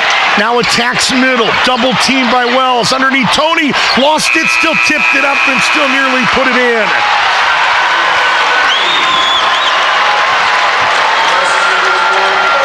What a third quarter for the Cardinal and Gold. Westerville North puts 24 points on the board, and they outscore Massillon Washington 24-15. And I think it's probably fair to say that's the first quarter all season long that Chantrusly has rolled with the entire starting five. With no O'Kearney, no Nate Roman, and as you head to the fourth quarter, you wonder, are those guys going to see minutes possibly in the fourth? They may not. Tyson Perkins has 3 fouls. Damian King has 3. So if one of those guys picked up a quick one here in the fourth quarter, you would almost certainly see O'Kearney for King or Roman for Tyson Perkins. Be a hero to your kids. Host a birthday party at Magic Mountain Family Fun Center. Those birthday parties include entertainment, food, and fun for all ages. We say thanks again to Roosters on Polaris Parkway and in New Albany, your home for award-winning wings, pizzas, salads, and more. Roosters is a fun, casual joint and a proud supporter of local high school sports. Westerville Community, the local gathering place you knew. As time and change is officially the Hoover Bar and Kitchen. As proud North alumni, the team at the Hoover Bar and Kitchen walk the same halls and are more committed than ever in growing right here in this Westerville community. They aren't just local business owners, they are your fans. The Hoover Bar and Kitchen wishes all the students, athletes, and coaches the best of luck in today's state championship game. Win or lose, we'll have a Romeo's Pizza post-game show. Win or lose, we'll talk to Lawrence Pack, courtesy of CertaPro Painters, and win or lose, we will select the Ohio Christian University player of the game. All that is coming up after this basketball game is over. So Warriors have forced Massillon Washington into 15 turnovers in this game. Westerville North has turned it over 9 times themselves. Free throws right now, which I was botching up immensely. Westerville North right now, 8 of 13 at the charity stripe. I had 7 of 13, so not too bad. Massillon Washington, 9 of 14 at the charity stripe through 3 quarters. And again, worth noting that they do average nearly 22 free throws a game. Some individual scoring numbers, 13 for Gio Jackson. He averages 16. Xavier Williams is their leading scorer at 16.2. He had 1 until late in that third quarter, made a couple of baskets. He has 5 for Westerville North. It's McCree with 16, had 9 in the third quarter. They had a dozen for Tony Cornett. Damian has 6, and Tyson Perkins has 8. So here we go. Final 8 minutes of the Division II State Championship on Sunday afternoon hoops, presented by Krieger Ford, as Massillon Washington, Gio Jackson a backdoor on the first possession of the fourth, and they hit him in stride, went to a left-handed reverse. That was well executed, well drawn up by the 47-year-old head coach Josh Host, 10th grade intervention specialist at Washington High School. Been doing that for 18 years. 8th year with the boys, spent 7 years as the girls coach at another Massillon high school. One of the good guys in high school sports. He was a kicker at John Carroll. Played there with Josh McDaniels. Played with an executive from the Houston, Texas that engineered the robbery as Elijah McCree put it up and in. The robbery known as the Deshaun Watson trade was the guy that triggered that and ripped the Browns off 50-42, but played with like 3 or 4 guys at John Carroll that have since moved on to the National Football League. 50-42. Warriors by 8. They have led by as many as 15. Washington has been down in a game by as many as 18 and still won. Down against McKinley, down 18 against Cuyahoga Valley Christian Academy, and that one goes out of bounds, back to Westerville North. Some confusion there, and it was Brett Barnes that made the call. Josh Host is asking for a little bit of help, and I don't think he's going to get it, so trying to give you some of the numbers on a couple of their big wins. Their comeback wins, but down 8 with 6:15 to play. They can absolutely say we've been here and done it. Underneath Tony, went to a left-handed reverse, was contested well there by Geo Jackson. Yeah, they were down by 14 against Canton McKinley and won that game. Into the lane, Isaiah Lamp, double team momentarily, trying to go on a no-look pass to Geo Jackson, and he threw it out of bounds. I'm not sure if Josh Host, who's very demonstrative right now on that bench, is upset with the no-look pass or the possible foul. The way he was barking at the official right in front of him, Brent Barnes, I think he thought there was contact. Right baseline, McCree shows 3, step back 3 on the rim, no good. Nobody boxed out Medhani, and that should stay here. That's absolutely the right call. And it starts, Braylon Gamble's upset there, thought it was their ball, but it starts with the fact that nobody put a butt in the gut on Jacob Medhani, who was able to keep that play alive. Tony trying to back down Jackson, and a no-look pass threw it right into the hands of Garner. 2-on-2. Xavier Williams, a Euro step to the rim, right to the rim for 2. So he's heating up a little bit. 7. This is a 2-possession game. 50-44, 5:15 to play. Cornett, or make that Perkins into the lane, had it slapped loose and out of bounds. It'll stay here. Substitution as Jadis Thigpen is going to come back in. 7 points, 3 fouls. Marcus Garner, the junior, sits down scoreless with a foul. Tyson will bring it into McCree, left wing. Tony, the reversal guy at the top of the key, although he holds it, trying to back down Jackson, and he lost the basketball out of bounds. The ball clearly went out of bounds off Tony Cornett, but I thought that there was a little bit of a bump and a hook by Geo Jackson that they missed. And Chan Trusley wants to settle everybody down, and he's called the Sheets a timeout. It's a full timeout. He calls it with 5:05 to play in this basketball game, and Westerville North clinging to a 6-point lead in the Division II state championship game. It is a Sheets timeout. Earn points with the new My Sheets Rewards program. Why the Sheets not? They'll give you 5 points for every dollar spent in store with the My Sheets Rewards loyalty program. You can redeem those points for customized rewards, including discounts on gas.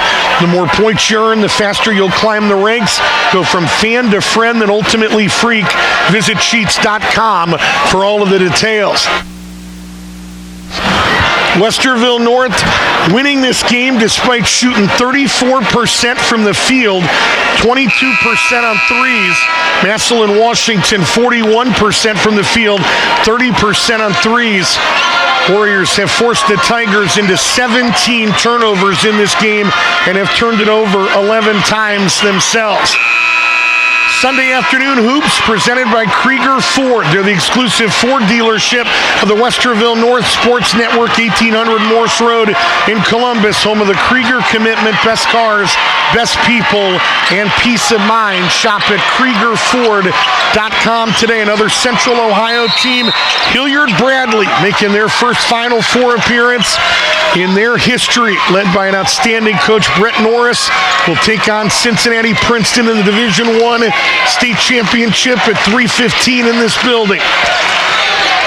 A 6-point game. Washington down a half dozen with the ball.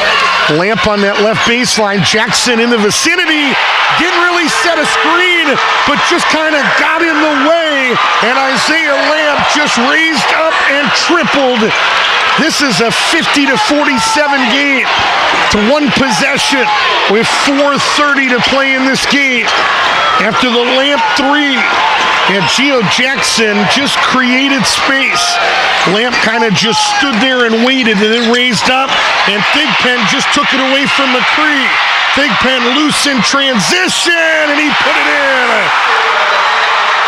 Well, we're going to have ourselves a basketball game down the stretch. This is a 1-point game, 50-49. 4 minutes to play in the state championship. Tyson underneath, and Tony lost the basketball. Damian King nose to nose with respect with Aaron Braun asking for clarification. Tony Cornett wasn't happy with the call or no call as well. And we're in our media timeout with 3 minutes and 57 seconds to play in the OHSAA Division II State Championship. And the Warriors are fighting for their lives right now as they lead 50-49. And the atmosphere in this building slightly better than a year ago when Westerville North beat Massillon Perry by 32. What a basketball game today. We've had, 7 ties or lead changes. Westerville North is led by as many as 15. Massillon Washington is led by as many as 4. And right now, a little Washington run after Westerville North outscored them 24-15 in the third quarter. The Tigers right now are in the middle of a 10-1 run to start this fourth quarter. So a 10-1 run to start the fourth has cut this to a 1-point game. Stick around after the game, the Romeo's Pizza post-game show. Win or lose, we're talking to Lawrence Pack, courtesy of CertaPro Painters, and we will select and talk to tonight's Ohio Christian University player of the game. Thanks again to Dr. Zach Steffen and Steffen Family Dental. They provide comprehensive treatment plans and thorough communication throughout the process. It leads to outstanding, predictable results. Call them at 794-3629 or visit SteffenFamilyDental.com. And everybody in this building, whether you're wearing black or orange or cardinal and gold, on their feet, making a heck of a lot of noise right now. 5 guys on Westerville North playing their final 3 minutes and 57 seconds in a cardinal and gold uniform, and 3 guys at Massillon, Washington wearing black and orange for the final time. Both of these teams have not lost in a long time. Westerville North's lone loss this year back on December the 21st. It was their third game in 3 days. They lost to Lutheran East, who won a Division V state championship this weekend. Lost 51-49 in a game at Capital. And how ironic, 2 days later, Massillon, Washington lost on a 3-pointer at the buzzer to North Canton Hoover. Todd Blackledge, the ESPN ABC analyst, part of that coaching staff, beat him at the buzzer, and Massillon, Washington has not lost since. Westerville North, 21 games in a row. Massillon, Washington, 23 games in a row. We thought, when you look at the paper, the numbers, that this had the makings of a pretty good basketball game, and it has delivered. 50-49. Under 4 minutes to play in this state championship game. Thigpen with the left hand to the left wing. Guarded by McCree. McCree reached in. Thigpen put it in anyway. Boy, he's physical. Elijah, a little reach, and Thigpen used that to just raise up and ram his way to the rim for 2. Tyson to the other end. Hung on the rim, no. But he'll shoot 2.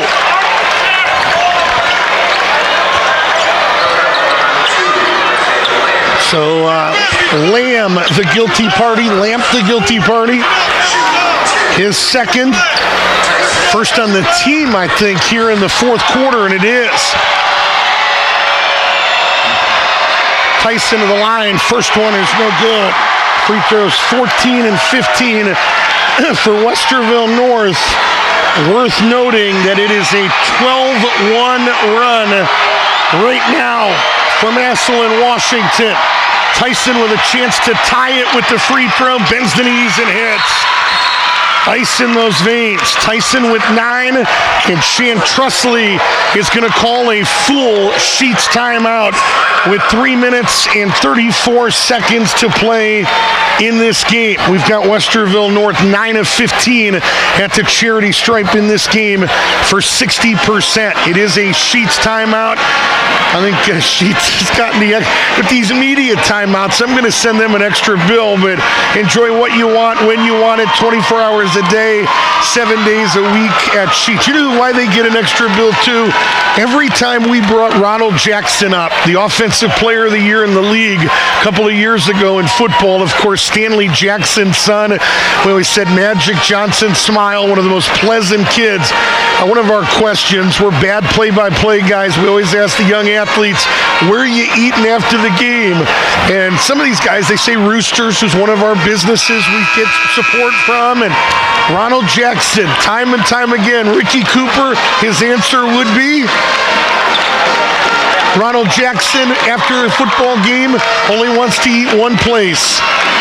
Sheets after the game. It's where the football guys would hang out. So a direct return on the investment. Thanks, Ronald Jackson. Not only outstanding quarterback, outstanding human being, but was one of the first guards off the bench in last year's state championship team. We are tied at 51. Massillon, Washington will bring it in. 8 ties or lead changes. Lamp being hounded by Tyson. Right wing, it's Xavier Williams. Gio Jackson, top of the key, looking for somebody to reverse the basketball to. Does the Lamp. Jackson pops on the left wing, looking to take King to the rim. Damian walled up, and they'll bring it back out and reset. They'll reset across the timeline with 3:05 to play in this game. Game tied at 51. With it in the hand of Braylon Gamble. Gamble, the 6'2 junior guard, had that near triple-double against Euclid last Saturday. Underneath Thigpen, who went backdoor, lost it. Ends up in the hands of Jackson. Right side, it's Lamp. His three is right there. Boy, that was patient. That was well executed. That was perfectly done. Still plenty of time. 2:40 to play. McCree's runner is no good, and Gio Jackson the rebound. Williams looking to push. Hesitation. Tony blocked his shot, and they're going to call a foul and a couple of free throws upcoming, and the foul is going to be charged on Tyson Perkins, who not only picked up a foul, but is kind of grimacing. And I think he's all right, but that's going to be number 4 on Tyson. But cannot lose him in this basketball game. So Xavier Williams, 71% on the year. First one is good. Matches their biggest lead of the game. Xavier with 8.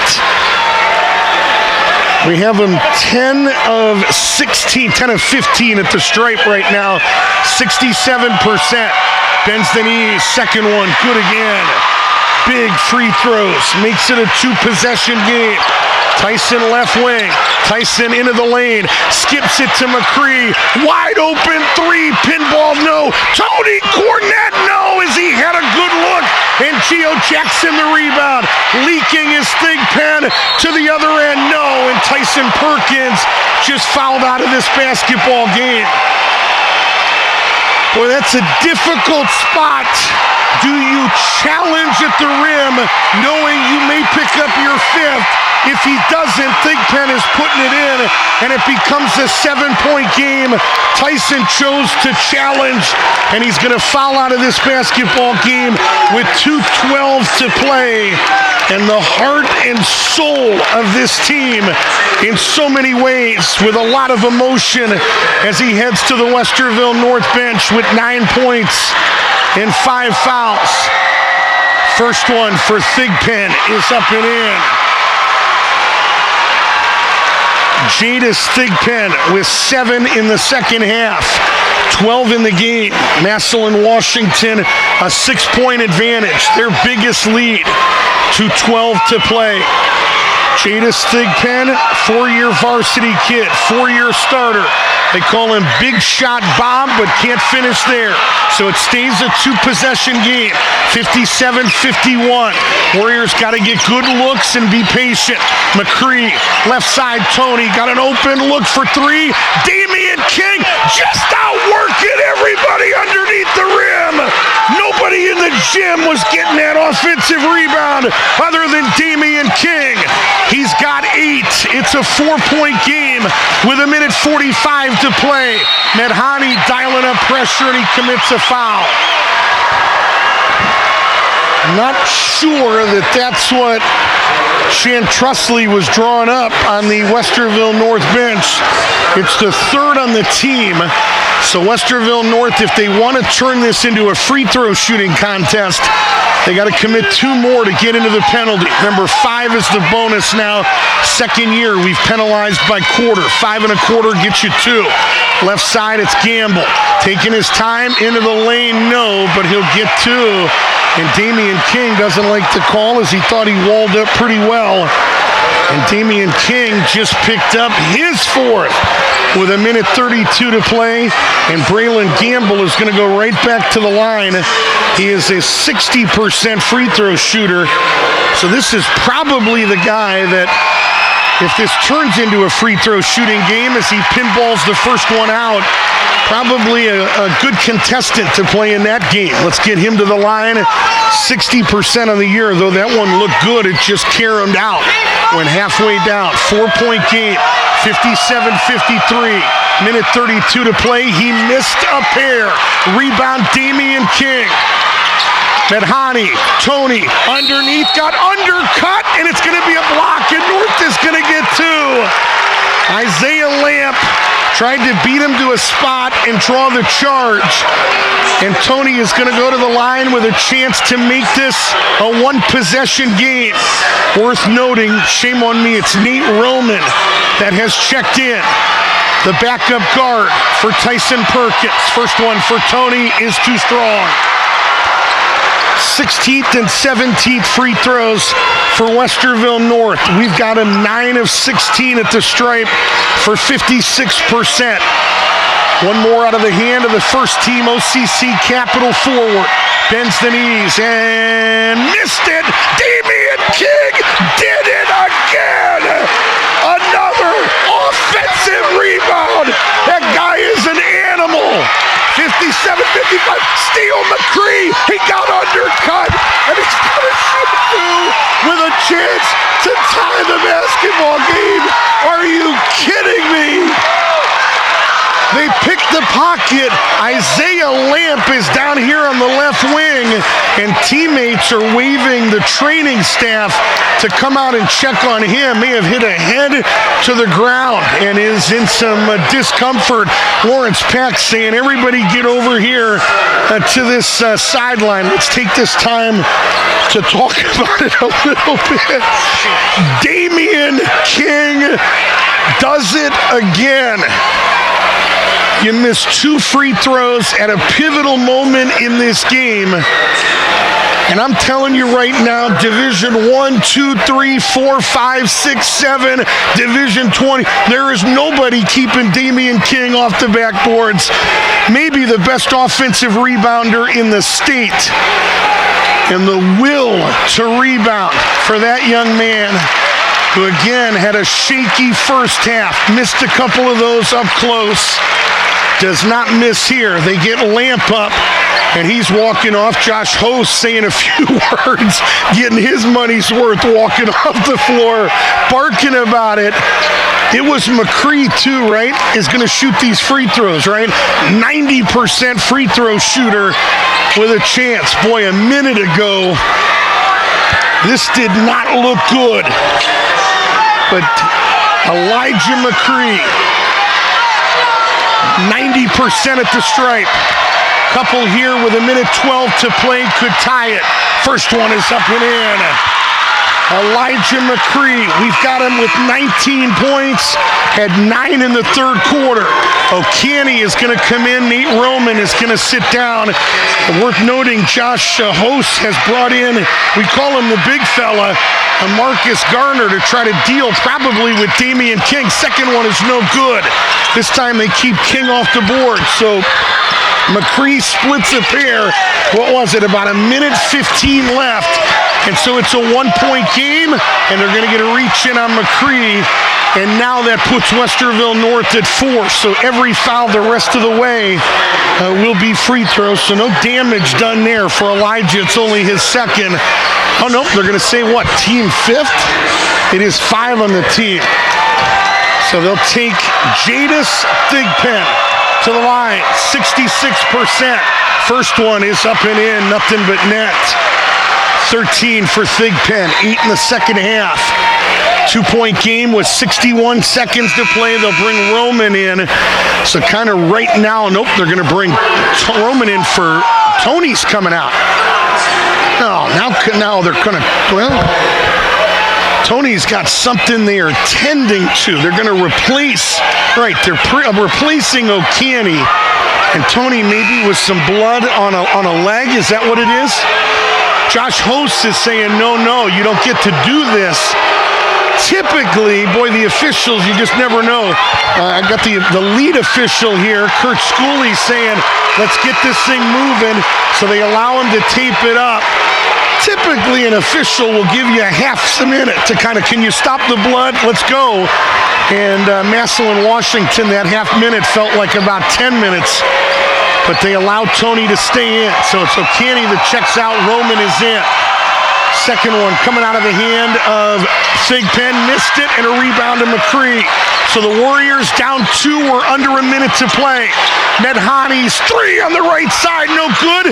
Battle for the rebound. It's saved all the way to the other end of the floor. McCree had it. Lost it. Ball is on the floor. Underneath, and they're going to call a timeout. Boy, McCree raced to the other end after the save underneath the Warrior basket.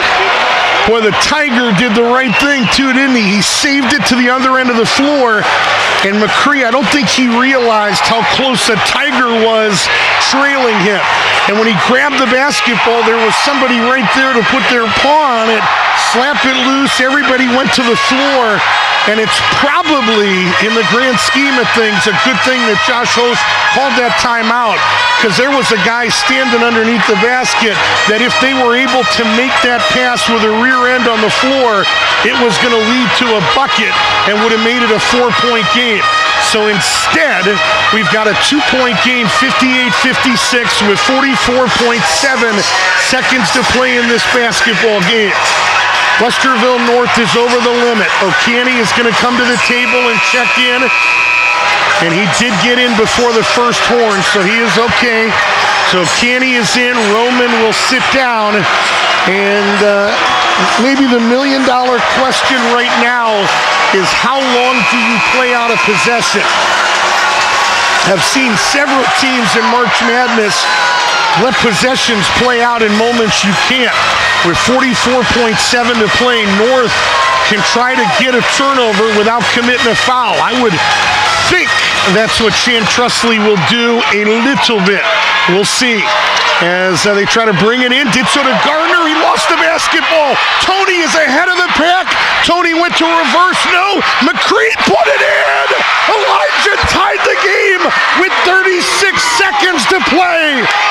We are tied at 58. Half minute to play. We'll see what Josh Host says. I think he wants to spread them out into a 1-4 set, and they're going to put the fate of this state championship into the hands of Thigpen. Instead, he went too soon, and ahead of the pack, Medhani got it blocked from behind, and Medhani lost it. McCree kicked it out of bounds. Lawrence Pack is asking for goaltending. Medhani is begging for the goaltend, and instead, it's a clean block. McCree kicked it out of bounds. What a turn of events. What a stinking basketball game in Dayton, Ohio. Are you kidding me? 7.9. Was that close to a goaltend at all? Was it close to a goaltend? I can't tell from It's not your call there. It's the guys on the outside that would make that call on a goaltend. So Aaron Braun, the U2, was right in front of us, and we asked him, and said it's not my call. So Jacob Medhani kind of arguing with the wrong guy there. So tied at 58. Josh hosts the Sheets timeout. 7.9 to play. Massillon, Washington is going to inbound it right in front of us on the Westerville north side of the floor. So let's say 85 feet away from the Massillon, Washington basket. If you're Massillon, Washington, you're trying to do a little bit better than Jake Diebler and Bruce Thornton in the March Madness. They're going to try to get somebody getting up the floor, Tyus Edney style. Westerville North wants to be aggressive, but they do not want to foul. And as of right now, there is nobody in Cardinal and Gold coming on this side of the timeline. Now they begin to make their way towards us. Damian King is the anchor of this defensive set. He stands at the Massillon, Washington three-point line. They'll get it to Gamble. Down to 5 to play. Gamble walking across the three-point line. Gamble left side three-pointer, missed it, and we are headed to overtime in the Division II state championship. Tied at 58. Folks in Westerville, it is time to get on a charter plane and get down here to Dayton, Ohio in about 11 minutes and get a seat for one of the greatest Division II state championship games. 10 ties or lead changes in this game. North had a 15-point advantage in the third quarter, and we told you this Massillon, Washington team, they've been there and done it, and boy did they have a fourth quarter to tie it at 58 apiece. They outscore Westerville North 18-10 in that fourth quarter to tie it at 58. And so a little bit of extra basketball here on the Westerville North Sports Network. I can't even think of the last time we did an overtime basketball game. Have we ever done one? I know football-wise, I've called one overtime football game, so I'm glad they put the time on the board because I'm a bad play-by-play guy. Wouldn't even know. I didn't know if it was 3, 4, 5. It's 4 minutes. Again, the foul situation. Massillon, Washington has committed 3 as a team. Westerville North has committed 5. So the Tigers have a foul to give. North is over the limit. Worth noting again that Tyson Perkins fouled out at the 2:12 mark of the fourth quarter with Massillon, Washington up 5. And boy, he again is the heart and soul of this team defensively.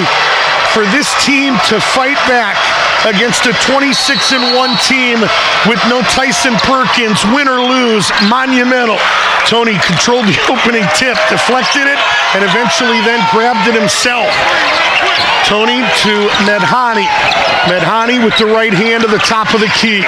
Damian King, right side McCree, setting space. King has 4 fouls. McCree with a 3, no good. Offensive rebound, Medhani. Roman is the 5th guy in there right now for Tyson Perkins. So an extra possession here. Little pick and pop to Tony. Over to the left wing, Medhani tiptoeing to grab it on that left sideline. A lot of contact. Medhani, make it McCree, no good. Damian King, offensive rebound, no! And a rebound to Gamble, and Gamble stepped out of bounds. Listen, we just call it like we see it. You can bring Marcus Gardner in. You can bring 5 Marcus Gardners in. They are not keeping Damian King off the offensive boards. Right side, it's McCree. Hesitation into the lane, had his shot blocked. And finally a stop for Washington. Long outlet, run down by Medhani. tried to lead Washington, one of their guards, and it got into a relay race, and the team defensive player of the year last year, Medhani, got there first, missed it up close, and Damian had another offensive rebound, but he lost it, kind of an unforced error there. Not much resistance, was going to raise down. It was one of those, was he just power dribbling it? Lost it off his foot out of bounds. We're in the first overtime of the Division II state championship game. Pair of 26-1 basketball teams. Somebody's going to get a 27th win and cut down some nets here at UD Arena. Right side, it's Williams, picked up by Roman.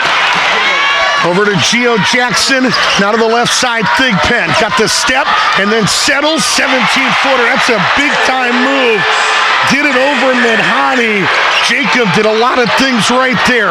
McCree into the lane, dropped it off to Damian, no, and the ball loose into the hands of McCree. McCree, little inside-out move, missed it up close. Tony, put it in, no. Like Damian with that inside-out move with the right hand, or make that McCree, got to the rim, but boy, there is a lot of athletic resistance at that rim. And so could not finish. Tony, an offensive rebound, was mauled and still nearly put it in, but he'll get a couple of free throws. That is the 11th tie or lead change. Tony missed 2 his last time at the line. And Damian King got the offensive rebound. First one is well short and wide right. Grazed the right side of the front of the rim. Marcus Gardner is in there to try to keep Damian King off the boards. Second one for Tony is good. Well, that's much needed. Puts 1 in. He's got 13 points. Makes it a 1-point game. And a turnover, no. They're going to say as Medhani dialed up some pressure in the backcourt, touched it last right in front of the Westerville North bench. 60-59. Washington with 2:12 to play in the first overtime. Xavier Williams with the right hand of the right wing, checked there by Nate Roman. Williams off a little bit of a screen to the middle of the floor to Jackson. Top of the key, Gardner, back to Williams on the right side. Guarded by Roman, spins into the lane, scooped it up and put it in. Again, Nate Roman played pretty good defense, but just better offense. 62-59. Warriors down 3. Left baseline, Nate Roman. 3, a little bit too strong. And a defensive rebound to Washington. Geo Jackson is loose. And Geo Jackson head at the rim. Hammered it in with 2 hands. Right side, McCree, 3, no good. Damian King, another offensive rebound, no. But he'll get 2. So leaking, cherry picking a little bit is what we called it back in the day. Geo Jackson got loose and his head was near the rim. McCree missed a 3, and we're kind of chuckling about Damian King's offensive rebounds. There's no chuckle in there. That offensive rebound saved the season. Needs to hit a couple here. First one is up and in. This young man is going to make a Division I football program extremely happy. After next football season, final weekend of basketball for the junior Damian King. A dozen. This one would make it a 1-possession game. Bends the knees, hits again. Boy, he is a 69% free throw shooter, and he showed it in moments like that. Shan Trusley going to call a Sheets timeout, get great tasting food made to order with only the freshest ingredients. Why the Sheets not? Enjoy what you want when you want it, 24 hours a day, 7 days a week at Sheets. Desmond O'Canny is going to come in here for Nate Roman. So it'll be the 5 starters minus Tyson. Add in Desmond O'Canny. But again, it's a 5-point game. McCree gets a good look on that right wing, misses the 3, and if Damian King doesn't get that offensive rebound and get 2 free throws, I mean, a lot has happened in this game, but the Warriors are in big, big trouble. But now it's a one-possession game, and you know what the made free throws allow you to do? Warriors have said we can press off misses. That's one of the things that made the last couple of years unique, but they're going to be able to set things up a little bit and really get after it defensively. The guy that, you look at Medhani, going to get after it. Elijah McCree, towards the end of the year, became the leader in steals on this team at nearly 4 a game, 3.7. It'll be Gamble that'll bring it in. Nobody covering the basketball. They've got 5 guarding 4, and he just gets it into Williams. McCree going to make him zigzag all the way up the floor, and Elijah nearly took it away. Picked his pocket about the second time that ball hit the floor. That's an all-district player. That's their leading scorer. And McCree nearly picked his pocket immediately, but slapped it out of bounds. They get it into Thigpen here, and Thigpen had it taken away, trying to go to the rim. Taken away by McCree with 1:10 to play. Elijah tried to dump it off to O'Kearney, and that ball was kicked out of bounds. It'd be interesting if they bring Roman in here. Looks like O'Kearney going to stay for right now on this offensive possession. 1:08 to play. 64-61 underneath Tony. No. Tony again. No. Rebound Gardner and a jump ball. And the possession arrow is going to give it to Massillon, Washington. Lamont Tillman screaming at Damian King right now. Don't double pump. Don't triple. I think he was yelling at Tony too. Just go strong to the rim. Tony, more than Damian there, had a golden opportunity twice, and kind of dealing with the size and athleticism of Washington was a little bit of reluctancy to just go at the rim. So it stays, it's a 3-point game, 64-61. We're under a minute to play in the first overtime, and Tony Cornette just stole it, and they're going to get a foul on Gamble. Foul on Gamble. Massillon, Washington is over the limit now. So with 54.2 to play, Tony Cornette's going to have an opportunity to make this a 1-point game. Right now it's 3, 64-61. Tony Cornette, big 6'5", junior forward. First one is good. You might say these are the biggest free throws of his young playing career. They'll bring in Gardner again. They bring this guy in for one reason, and that's to stop Damian King on the backboards. Tony with a chance to make it a 1-point game. Bends the knees and fires. Good again. Nothing but net. 15 for Tony Cornette. It's a 1-point game. They're going to sit Damian King here. Remember, he's playing with 4, and just in case this gets into a lengthy possession and they've got to commit a foul, the last thing you want to do is lose him. Nate Roman defending here. They'll get it into Gamble. Gamble wants no part of Elijah McCree. As McCree slapped it loose, and they're going to get a foul on Elijah McCree with 47 seconds to play. Lamont Tillman can't believe it. I don't know about that call. I don't like that call at all. Is that 3 on McCree? That's what I've got on Elijah, is 3. Over the limit, Xavier Williams, 71% at the year. 2 could make it a 3-point game. 47 seconds to play, and the first one is perfect. A dozen for Xavier Williams. O'Kearney sits down. King is in. Chick-fil-A Polaris Parkway lineup. Nate Roman, Jacob Medhani, Tony Cornette, Elijah McCree, and Damian King. 65-63. Williams bends the knees. Good again. Xavier with 13, probably the 2 biggest free throws of his life. And Chantrussley is going to call a full timeout with 43.7 to play in this game. And we've paid a lot of bills with sponsors. I just want to talk basketball right now. 43.7. So one of the things here, we'd love to see how many timeouts are left. There we go. Westerville North, unless they have not taken it off, still has a timeout. Massillon, Washington has won. Remember, one of the things about high school basketball, if we get down to the final seconds in the NBA used to be every made basket, the clock stopped. They've tried to speed up the pace of play. Now it's like the final minute or two of the end of the game. College basketball, it doesn't stop at all on a made basket in the first half, final minute of the second, but there's nothing like that in high school basketball. So it makes strategy a little bit more tricky. You got to think a little bit. For example, you're down 3 and you score with 5 seconds left on a lay-in, the game is over if you don't have a timeout. They're not even going to inbound the basketball. So maybe the questions right now for Shan Trusley with a timeout, do we shoot a 2?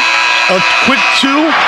Do we shoot a 3? I think there's no doubt. There's a couple of these guys that are shooting a 3 if they're open. McCree for 1, but we'll see what they do here in terms of a quick hitter. Do they do something? They're going to get it into McCree. McCree top of the key, guarded by Williams. Williams over to Tony, now left side, Medhani. Medhani to Damian King, ball reversal to Roman. A lot of clock coming off, half minute to play. McCree picked up by Xavier Williams. Little step back 3, short of the rim, no good. Tipped by Tony, picked off by Geo Jackson. Gamble had it into the hands of Gardner. Williams is loose at the other end, and he lays it in for 2. 10 seconds to play. Massillon, Washington, barring a disaster here. Warriors running out of time. Right side, Nate Romans, 3 no good. Out to McCree, 3 seconds to play. His 3 no good, and Massillon, Washington is going to win the state championship.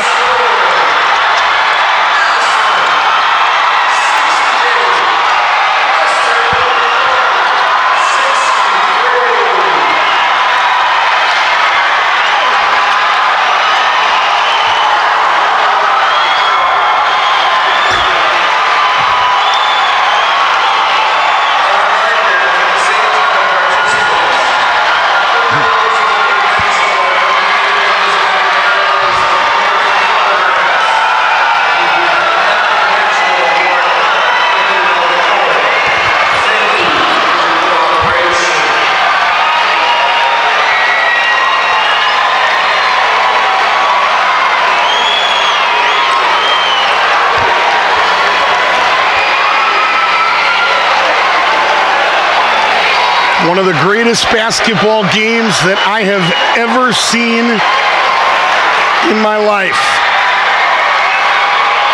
The resiliency of both of these programs, absolutely incredible. Massillon, Washington, the state champs in Division II, as they win for the 24th straight time and go to 27-1 in 2025-26. And they win the Division II championship 68-63 in overtime. A lot of emotion on both sides. 6th appearance in the Final Four in Massillon, Washington history. And the first time they come out on top. They'd been to one state championship game with Paul Brown as the guy that took him there back in 1937. And what, some 89 years later, 81 years after their last Final Four appearance, the Tigers are the Division II state champs. They'll have an award ceremony, and we will stay here for that award ceremony.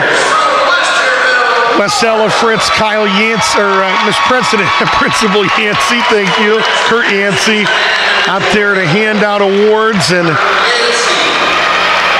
Shan Trusley looks absolutely spent on that Westerville North sideline. What a basketball game. They're going to bring up every player on this team to be recognized. Tyson Perkins, the first at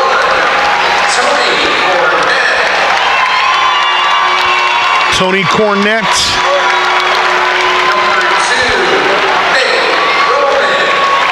Nate Roman playing his final basketball game as a Warrior. Elijah McCree, Division II Central District Player of the Year. These guys are getting their medals and getting hugs from two of the best leaders in the world of administration, talking about Kurt Yancey and Wes Ellifritz, consoling these guys. Damian King had 17 rebounds in a game earlier in this tournament. Jacob Medhani playing his final basketball game. As I look, I just got handed a stat sheet as they bring out some of the young guys that'll be the future of this program. Damian King had 17 rebounds again today. 12 points, 17 rebounds. Jude Bromley, they're excited about Jude, number 15, big 6'2" junior. Ben Hopkins, a sophomore, bright future for him. Desmond O'Canny, one of the good guys, taking the chance to high-five some of the guys. And Noah Hale just does everything right. Grandpa Phil listening down in Fort Myers, Florida. It's a big hug from Kurt Yancey and Micah Stein, part of this basketball program as well, and just saw a couple of the guys embrace him.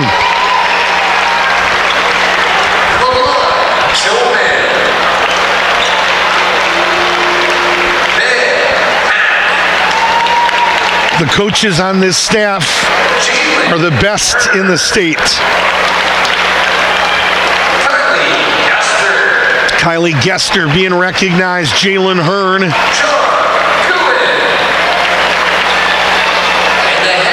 Shan Trusley going to be recognized last. I'll tell you, the character and class of this coaching staff year after year rubs off on the players.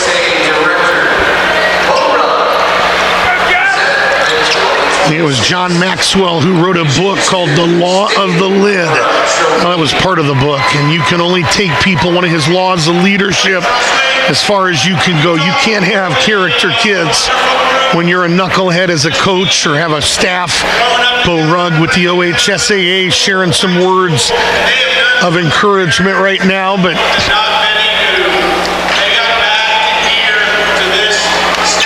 talking about coming back to this state tournament and Warrior fans cheering them on right now, but you don't produce kids like the guys on this program, A, without good families, but B, without a coaching staff that shows it every day. And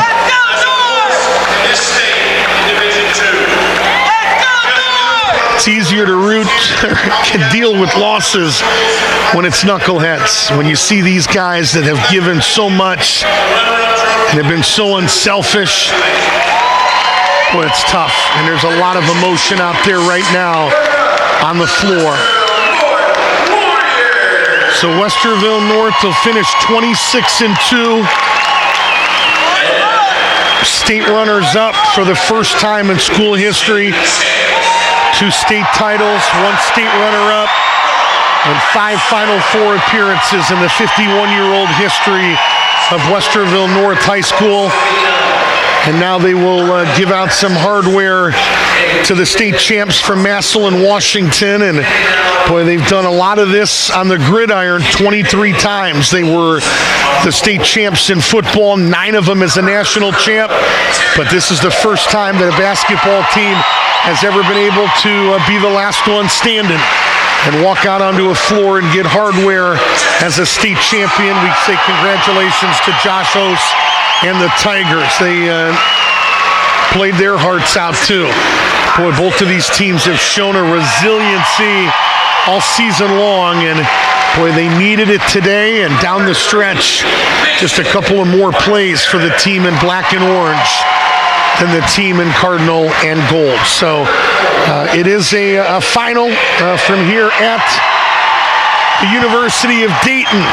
And it is a final by the final of 68-63. Massillon, Washington outscored Westerville North 10-5 in that overtime period.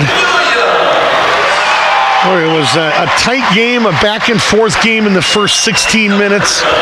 And it was a third quarter that was all Westerville North, 24-15 run. They led 48-40 at the end of 3. They actually led by as many as 15. So the margin was even bigger.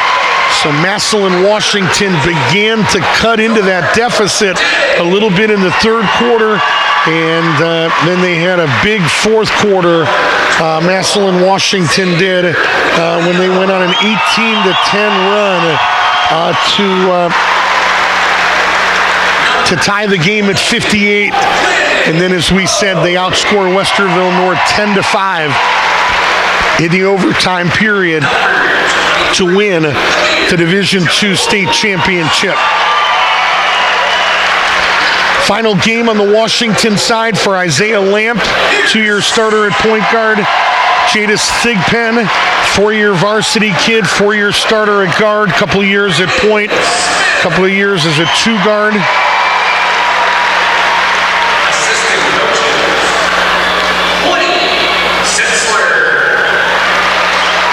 And and Demarion Day, co-captain on this team, superstar in track that doesn't get a lot of PT, but the third senior that plays their final game and will cut down the nets on the final night of high school hoops.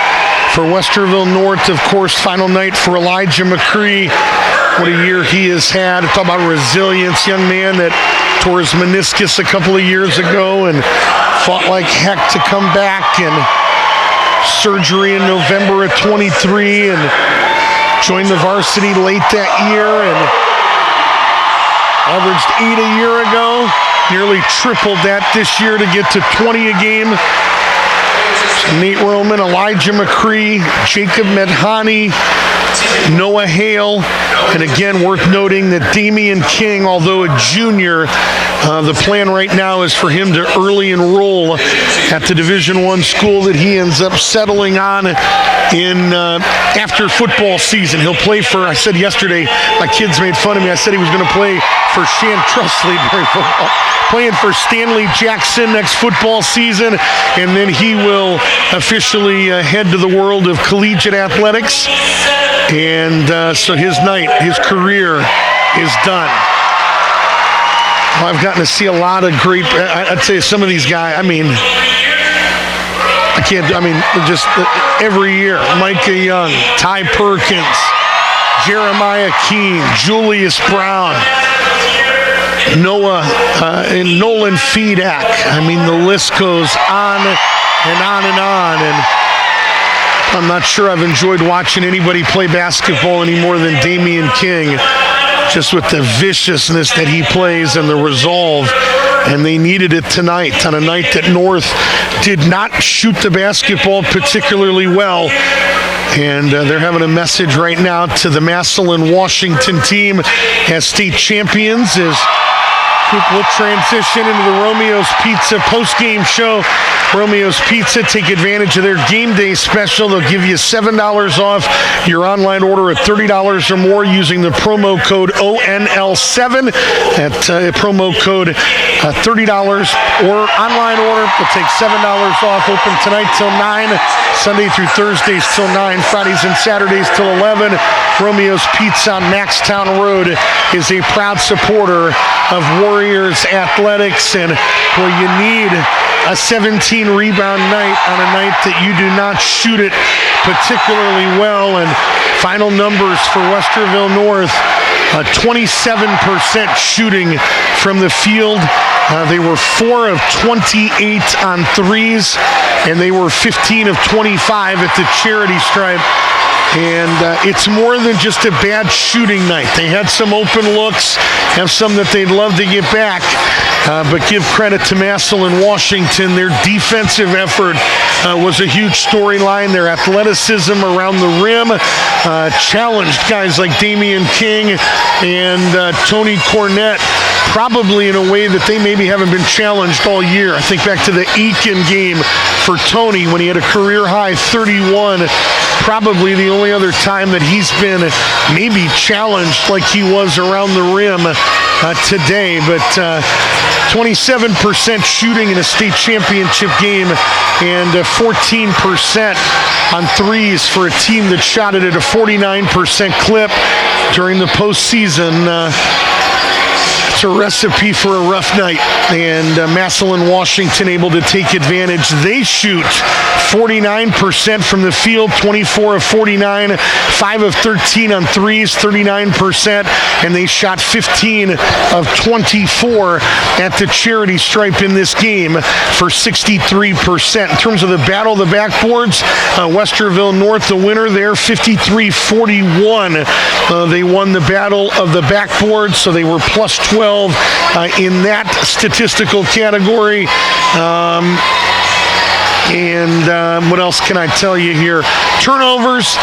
Massillon Washington turned it over 22 times, and Westerville North had some turnover issues tonight as well. They turned it over 14 times in this basketball game as well. So leading rebounders in this game, Damian King with 17 of them, including 10 on the offensive end, and Braylon Gamble had 10 for Massillon Washington. Warriors dished out 9 assists. Washington also dished out a 9. 3 guys had 2 for Westerville North, including Medhani, Cornette, and Perkins. Leading assist man for Massillon Washington was Isaiah Lamp with 3 individual numbers for Westerville North. Tyson Perkins, 4 of 10 from the field, 0 of 2 on threes, 1 of 2 from the line. Tyson Perkins, 9 points, 3 rebounds, 2 assists, 2 steals, and a turnover, along with 5 personal fouls. Tony went 3 of 16 tonight, 1 of 4 from way downtown, 8 of 12 at the stripe. He finishes with a double-double, 15 points and 10 rebounds, 5 steals, 4 turnovers, but the 3 of 16 number is going to be one that jumps out at you. And again, it's a testament to the size and athleticism of Massillon Washington around the rim tonight. Elijah McCree took 27 shots in this game. He made 8 of them, 3 of 15 on threes, 2 of 4 from the charity stripe, 21 points, 6 rebounds, 5 turnovers, an assist, and a couple of steals. He also had a couple of block shots in this game as well. Damian King finished with a double-double, 12 points, 17 rebounds, 4 of 11 from the field, 4 of 5 from the charity stripe. Medhani was 2 of 14, missed all 5 of his 3-point attempts, and so a tough day for him. 4 points, no rebounds, couple assists, couple of steals in his final game. Played 35 minutes tonight for Westerville North. The Canny had 4 rebounds, did not score in 6.5 minutes. Nate Roman took 2 threes, did not convert on either of those. They have Roman playing 8 minutes in this game, did not score, had a rebound and a steal. And Tyson Cornette got limited minutes and took advantage. Came in and kind of held the fort. Had 2 points missed both free throws that he had, but a perfect 1 of 1 shooting for the freshman that they are excited about. 1 of many. Talking about Mr. Tyson Cornette. For Massillon Washington, Gio Jackson hit 8 of 11 shots, 17 points, and 9 rebounds. Isaiah Lamp hit 3 of 5 in 25 minutes. Lamp finishes with 9 points, 3 assists, 3 steals, and 4 turnovers. 27 minutes for Jadis Thigpen. 6 of 13 shooting, 1 of 4 on threes, 2 of 4 at the stripe. Finishes with 15 points, 5 rebounds, and 9 turnovers in this game. game. He wanted no part of Elijah McCree and some of that Westerville North pressure. Braylon Campbell, 1 of 6 shooting, including a miss on a 3, 5 of 8 at the stripe, 7 points, a team best 10 rebounds. Xavier Williams got a slow start, got going a little bit in the third, 5 of 10 shooting for the game, missed both of his 3-point attempts, 5 of 6 at the stripe, 15 points, 7 rebounds, 2 steals for Xavier Williams. Torian Wells played 8 minutes off Josh Host's bench, 1 of 3 from the field, 1 of 2 on threes, 2 of 2 at the stripe, 5 points and a rebound and a turnover for Torian Wells, and Big Marcus Gardner gave him 17 minutes tonight and finished with no points, 5 rebounds, 2 assists, 2 steals, and a couple of block shots. So those are some of the numbers, and again, some numbers that jump out to you if you're a basketball fan. The rebounding is part of the reason Westerville North was able to stay in this game. They out-rebound Massillon Washington by 12, 53 to 41. They have in this basketball game, are you ready for this? They have Westerville North with 34 offensive rebounds. 34 offensive rebounds. There are teams that for a season don't average 34 rebounds in a game as a team. North grabbed 34 of them tonight, and really that was what kept them in this game, because they didn't shoot it well and didn't necessarily defend real well when you allow the other team to shoot 49% from the field. So it was those second shot opportunities that allowed them to hang around in this game. Second chance points, Westerville North got 23 of them off those 34 offensive rebounds. Fast break points, North with a 16-14 advantage.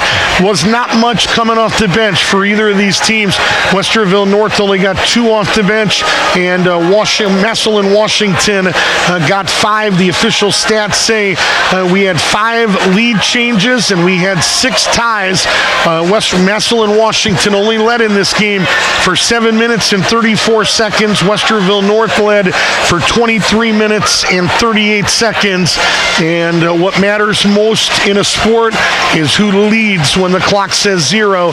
And at the end of a 4-minute overtime session, it was Massillon Washington went on a 10-5 run in the final 4 minutes of basketball, and it was a 58-58 game at the end of regulation, 10-5 in the overtime, and it gets us to our final score tonight of Massillon Washington 68 and Westerville North 63. Washington, as we said, goes to 27-1. They will finish this regular season with a 24-game win streak, and Westerville North with the loss finishes up at 26-2. The 26 wins are still a record in Westerville North history. Previous record 25 by the 94 and 2025 teams, so nobody can take that away. And what it does do though tonight is it snaps a 21-game win streak for this basketball team. And the last time they had lost, what did we say, December the 21st over at Capitol against Lutheran East, and that streak is done, and Westerville North finishes up at 26-2, and they are the Division II state runners-up here in 2026. So still waiting on Lawrence Pack. Hopefully he's going to get to talk to a player in this basketball game after this game as well, as we are in the midst of the Romeo's Pizza post-game show. Romeo's Pizza, 5733 Maxtown Road in Westerville. Open Sunday through Thursday until 9, Fridays and Saturdays till 11. Romeo's Pizza is a proud supporter of Warriors Athletics. Call them at 895-5555 or visit romeospizza.com. So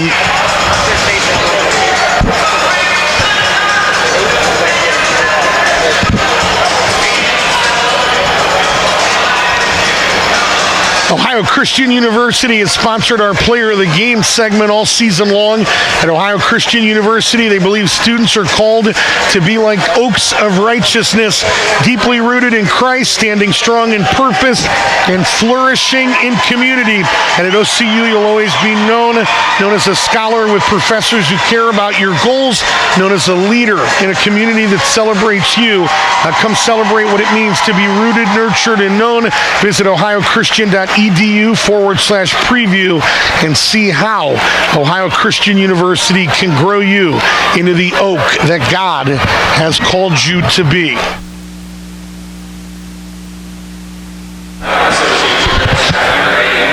Obviously an emotional locker room right now, and coach is spending a little bit of extra time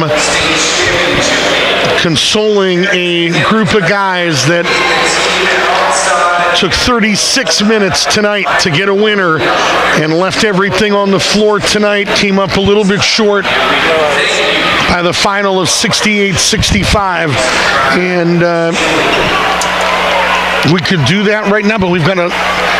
Yeah, we can do that. Why don't we take a break? Ohio Christian has sponsored our Player of the Game segment all season long. We'll tell you a little bit more about them and talk to Lawrence Pack and wrap up the 2025-26 season.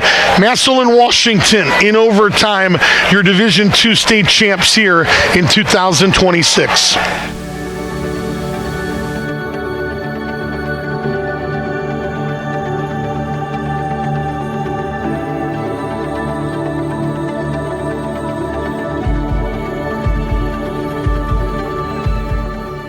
We are all searching for a place to belong, a place to fit in, a place to call home.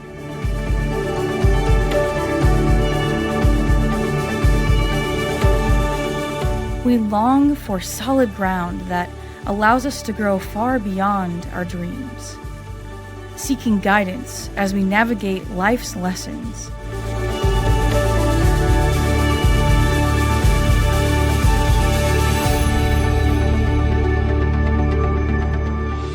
Leaning on others' experiences to help unlock our full potential. Desiring authentic relationships, meaningful conversations, people to push us to success. Striving to define our purpose, find our mission, and following God's calling to change the world.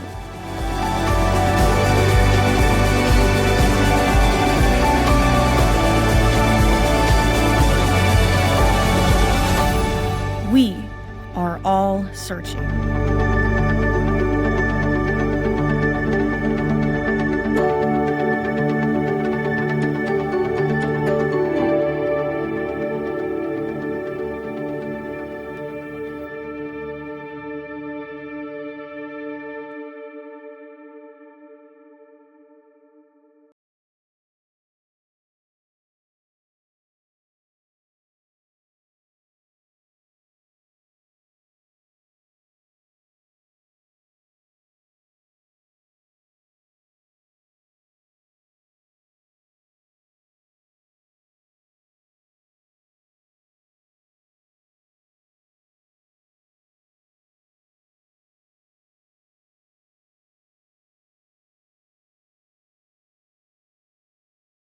Every March,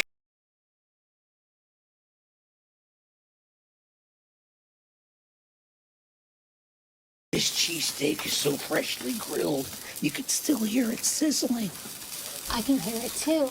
Me too. Actually, it's the Hello? Cheesesteak? grill. Grilled right in front of you. It's a Jersey Mike's thing. At Jersey Mike's, they slice your order right in front of you. Watching that can send a rush of emotions through a person. Excitement, baby-like wonder, anticipatory chewing, and happy claps. Sliced right in front of you. It's a Jersey Mike's thing.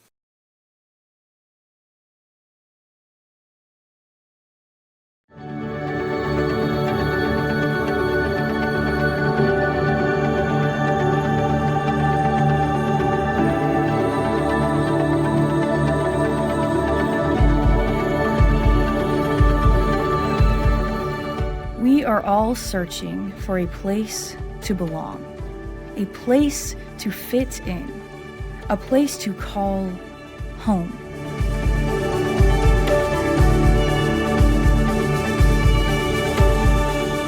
We long for solid ground that allows us to grow far beyond our dreams, seeking guidance as we navigate life's lessons.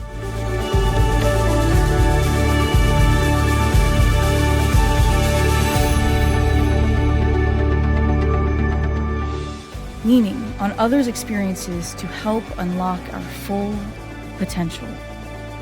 Desiring authentic relationships, meaningful conversations, people to push us to success. Striving to define our purpose, find our mission, and following God's calling to change the world.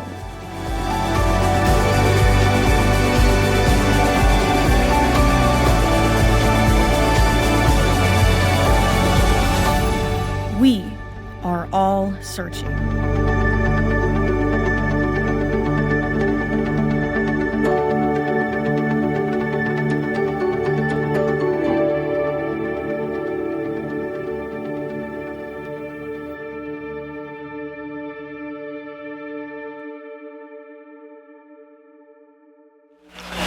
Well, back here on the Romeo's Pizza post-game show, if you're just joining us, it's a final. Massillon, Washington, 68-63 in overtime. They are the Division II state champs, and boy, we wrote it in our write-up about the game. I don't know if you could have a better storyline. Two 26-1 teams, two teams that come in winners of a combined 44 in a row, and a team that hadn't been to the Final Four in 81 years, a team that was trying to win 2 in a row, and boy, the storyline turned into a pretty good outing. It turned out to be true. What a basketball game today. As we welcome you back to the Romeo's Pizza post-game show, and really grateful. Always love talking hoops with Lawrence Pack, but after a tough one tonight, puts a headset on courtesy of CertaPro Painters. Whether commercial or residential, they do it all. They provide a worry-free and easy property improvement experience. Times may have changed, but CertaPro's outstanding service and expertise, they remain the same. CertaPro Painters, schedule your free estimate by calling 799-8106 or online at CertaPro.com. Thanks Kevin Rudder, Dan Goodman, and the rest of the outstanding team at CertaPro Painters. And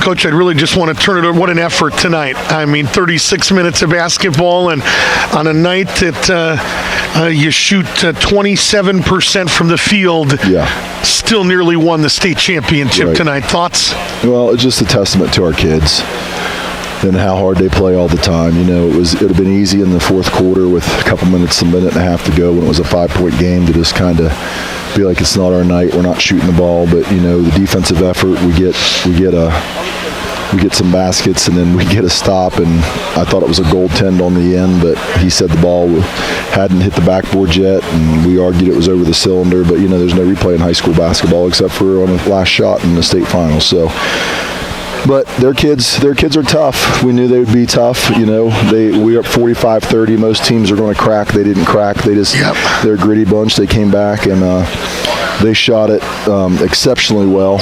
And number 2, going 3 for 4 from the arc is probably something he hadn't done all year. You know, but their kids made plays. Our kids made plays at the end of the day, just a little bit short. But great basketball game.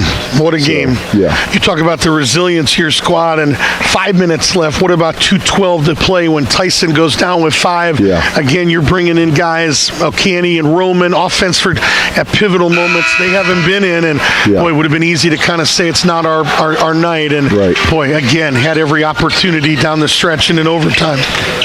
Yeah. I mean, it just continued to battle. Yeah, our kids battle. They're never going to not battle. You know, they're always going to do what they do. You know, they've done it for 2 years. And we thanked them for the ride that they took us coaches on, because these are things as a coach, you dream of and you never get to do. It's just like kids dream of being able to be there. And we thanked our kids for being able to take us on a ride that, we'll remember for the rest of our lives as coaches too, and allowing us to be here with them. And it's a sad locker room. Guys know it's over, but it's been a special 2 years, and still special guys in that locker room. It's tough when you do what we've done, and with the expectations we have, not to, and with the effort you give, and just that ball just didn't want to drop through the basket for us today. Yeah. Well, Coach said you got to take advantage of these opportunities, because you never know. I mean, this is something that most guys, even a win and a loss into, but it doesn't happen to many guys. One question on the numbers: 27% from the field. Maybe the tape will tell you more in the days ahead. How much of that is a bad shooting night for Westerville North? How much of it do you give credit to Massillon, Washington? I don't know if I give credit to Massillon, Washington. I mean, they're good, and they did a good job. Don't want to give don't want to make excuses, so I won't. Just one of those nights where you just struggle to get it. I mean, they're playing with the same ball we are, and they're going in the basket, and ours aren't. So, early on, the ball, you saw the ball flying around a little bit. It's a slick ball. It's a brand new ball right out of the box. Okay, those are not easy. It's slick. It's hard. The rims are tight, So those are hard to play with, but they played with them. Yep. And so I really thought when we went up 45-30, and they made that run at the end of the third quarter to get back to 48-40 was key for them. But then they got ahead, and then we made a run too, and just a couple plays here or there, and then we're cutting down nets tonight. Yeah, that's for sure. Well, I want to let you go and go celebrate, console, encourage, all those things. 5 guys tonight play final basketball in a Cardinal and gold uniform. 6. I asked for 6. Michael Stein, 6, right? Well, Damien, okay. Yeah. Give you an opportunity before we let you go to kind of just the floor yours. We let Shan do a pregame. What these guys have meant, if you could do that. It's a special group.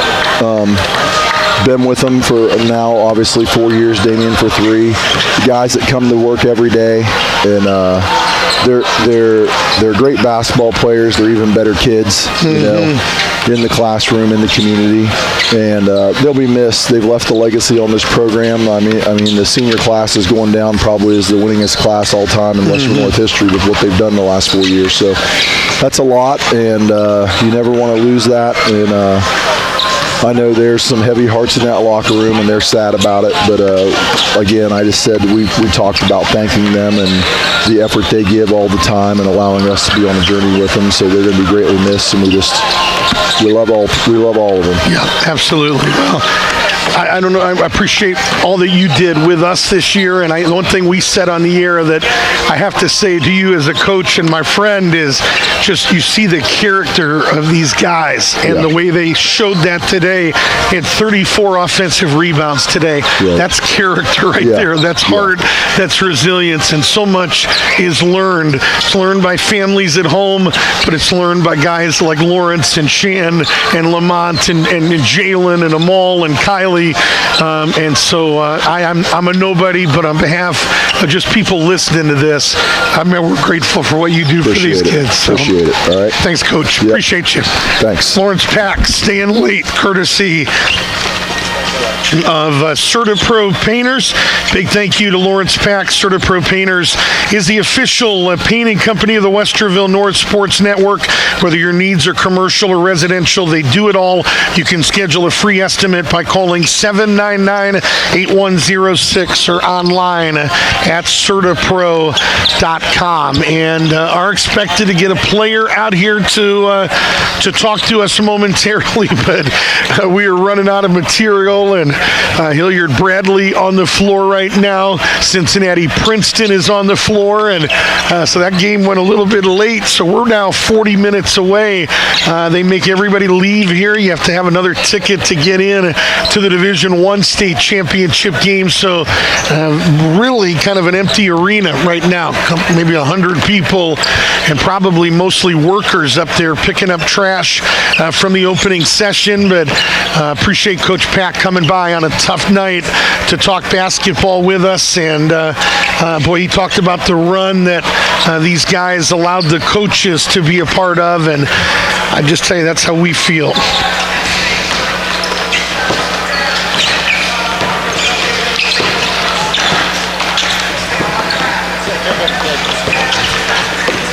Definitely how we feel doing this here at Westerville North. So I do see Desmond O'Canny. He is tonight's Ohio Christian University player of the game, and I appreciate him coming by. He can just stand over here. We'll ask him a couple of questions and put a wrap on our broadcast coverage and put a wrap on 2025-26.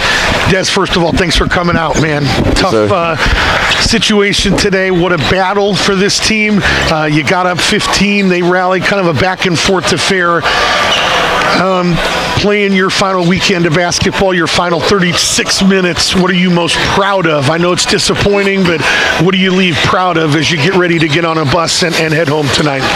I'm just most proud of, obviously the guys and the coaches and the way they bought in for, 4 years, just their dedication to the sport. Yep. And, the seniors that graduated last year and the year before that and the year before that, they've left a legacy, and I think our seniors have done a good job leaving that same legacy, just being dedicated to your craft, dedicated to your team and your people, and pour back into the people that pour into you, like our coaches.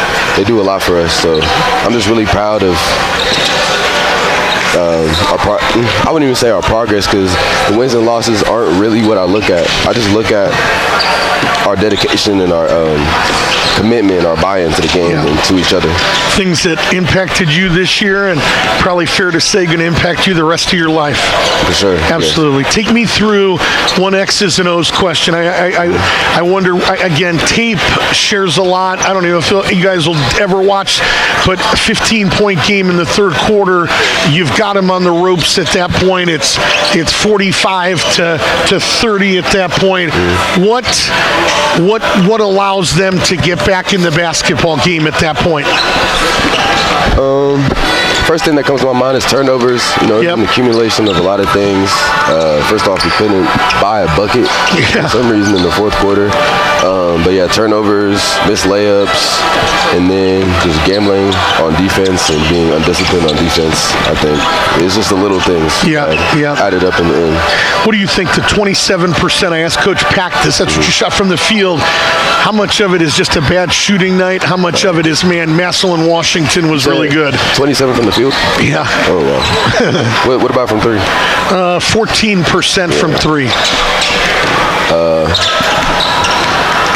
I have no idea, to be honest. That's okay. I watched them play like a senior. Yeah. They couldn't buy a bucket either, so I'm thinking they did some voodoo or something.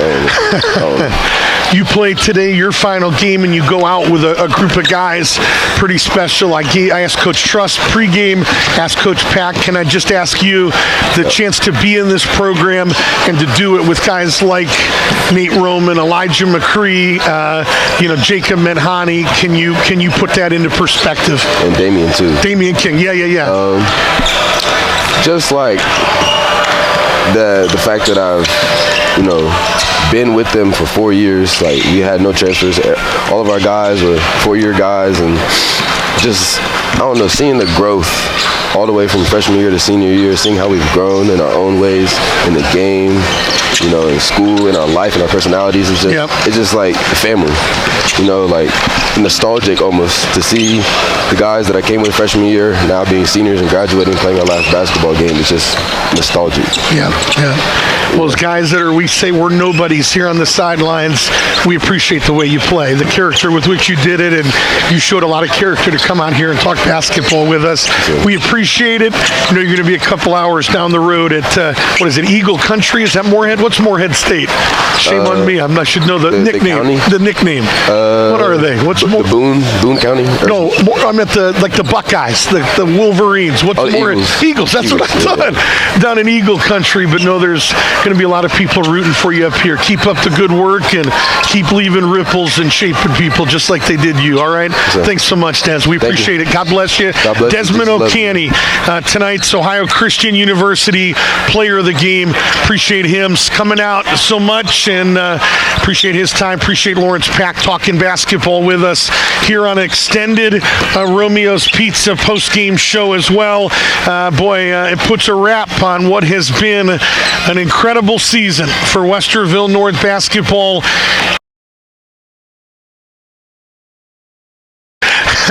This may be the best basketball team in Central Ohio for the last 2 years. There may be some dispute in Olentangy Orange Country a year ago, and maybe Hilliard Bradley this year. I don't know, but this is a special group with a special coaching staff, a special athletic director, a special administrative staff, and that makes it hard because there's good people and did a lot of good things. And we say congratulations to Westerville North basketball. We say big thank you to Shan Trusley and Lawrence Pack, where they talked to us an awful lot this season, and we consider it a privilege to get to do that. Thanks also to Ben Pack, who gave us stats all season long, and what a bright future for him. Won 19 times as the JV head coach a couple of years ago, 17 wins this year. We say appreciate thanks to him. Thanks to Josh Host at Massillon, Washington. We reached out to him before this week began and said, Coach, we have no idea whether we're going to see you, whether or not we're going to be there. Will you help us? And we sent a mega questionnaire to him. He completed every question. We did a phone interview. Took an hour and a half of his life. He sent us every stat report we needed. And you see the excellence and character of Josh Host, and we appreciate his time. Thanks to Wes Ellifritz, the amazing athletic director at Westerville North, that not only is doing big things, but doing big things the right way. And we are humbled and honored to get a chance to serve under his direction at Westerville North. The guys to my right, they all carry the last name Cooper, so they kind of have to be here, but man, they love every minute of it. We are just four guys that have grown up loving the pumpkin. I mean, it is not, I don't know. We do it for free to the community because we love the pumpkin. We love students, and we love any chance that we get to mix working with students and working with the game of basketball. And what a treat it is to do it at Westerville North. Thank you to Ricky Cooper, our on-site producer that has been logging big hours. Price Cooper this weekend's been filming highlights along with his brother Ty and running them back to our on-site producer and trying to give you as many video moments of this championship that we were allowed to provide in compliance with OHSAA policy. And so super grateful for those three guys. I'd love to say we're going on a Hawaiian vacation, but just to get to go home and sleep for about 12 hours tonight might feel like a trip to Hawaii, but really appreciate those guys. Big thank you to our title sponsor, Krieger Ford, the exclusive Ford dealership of the Westerville North Sports Network.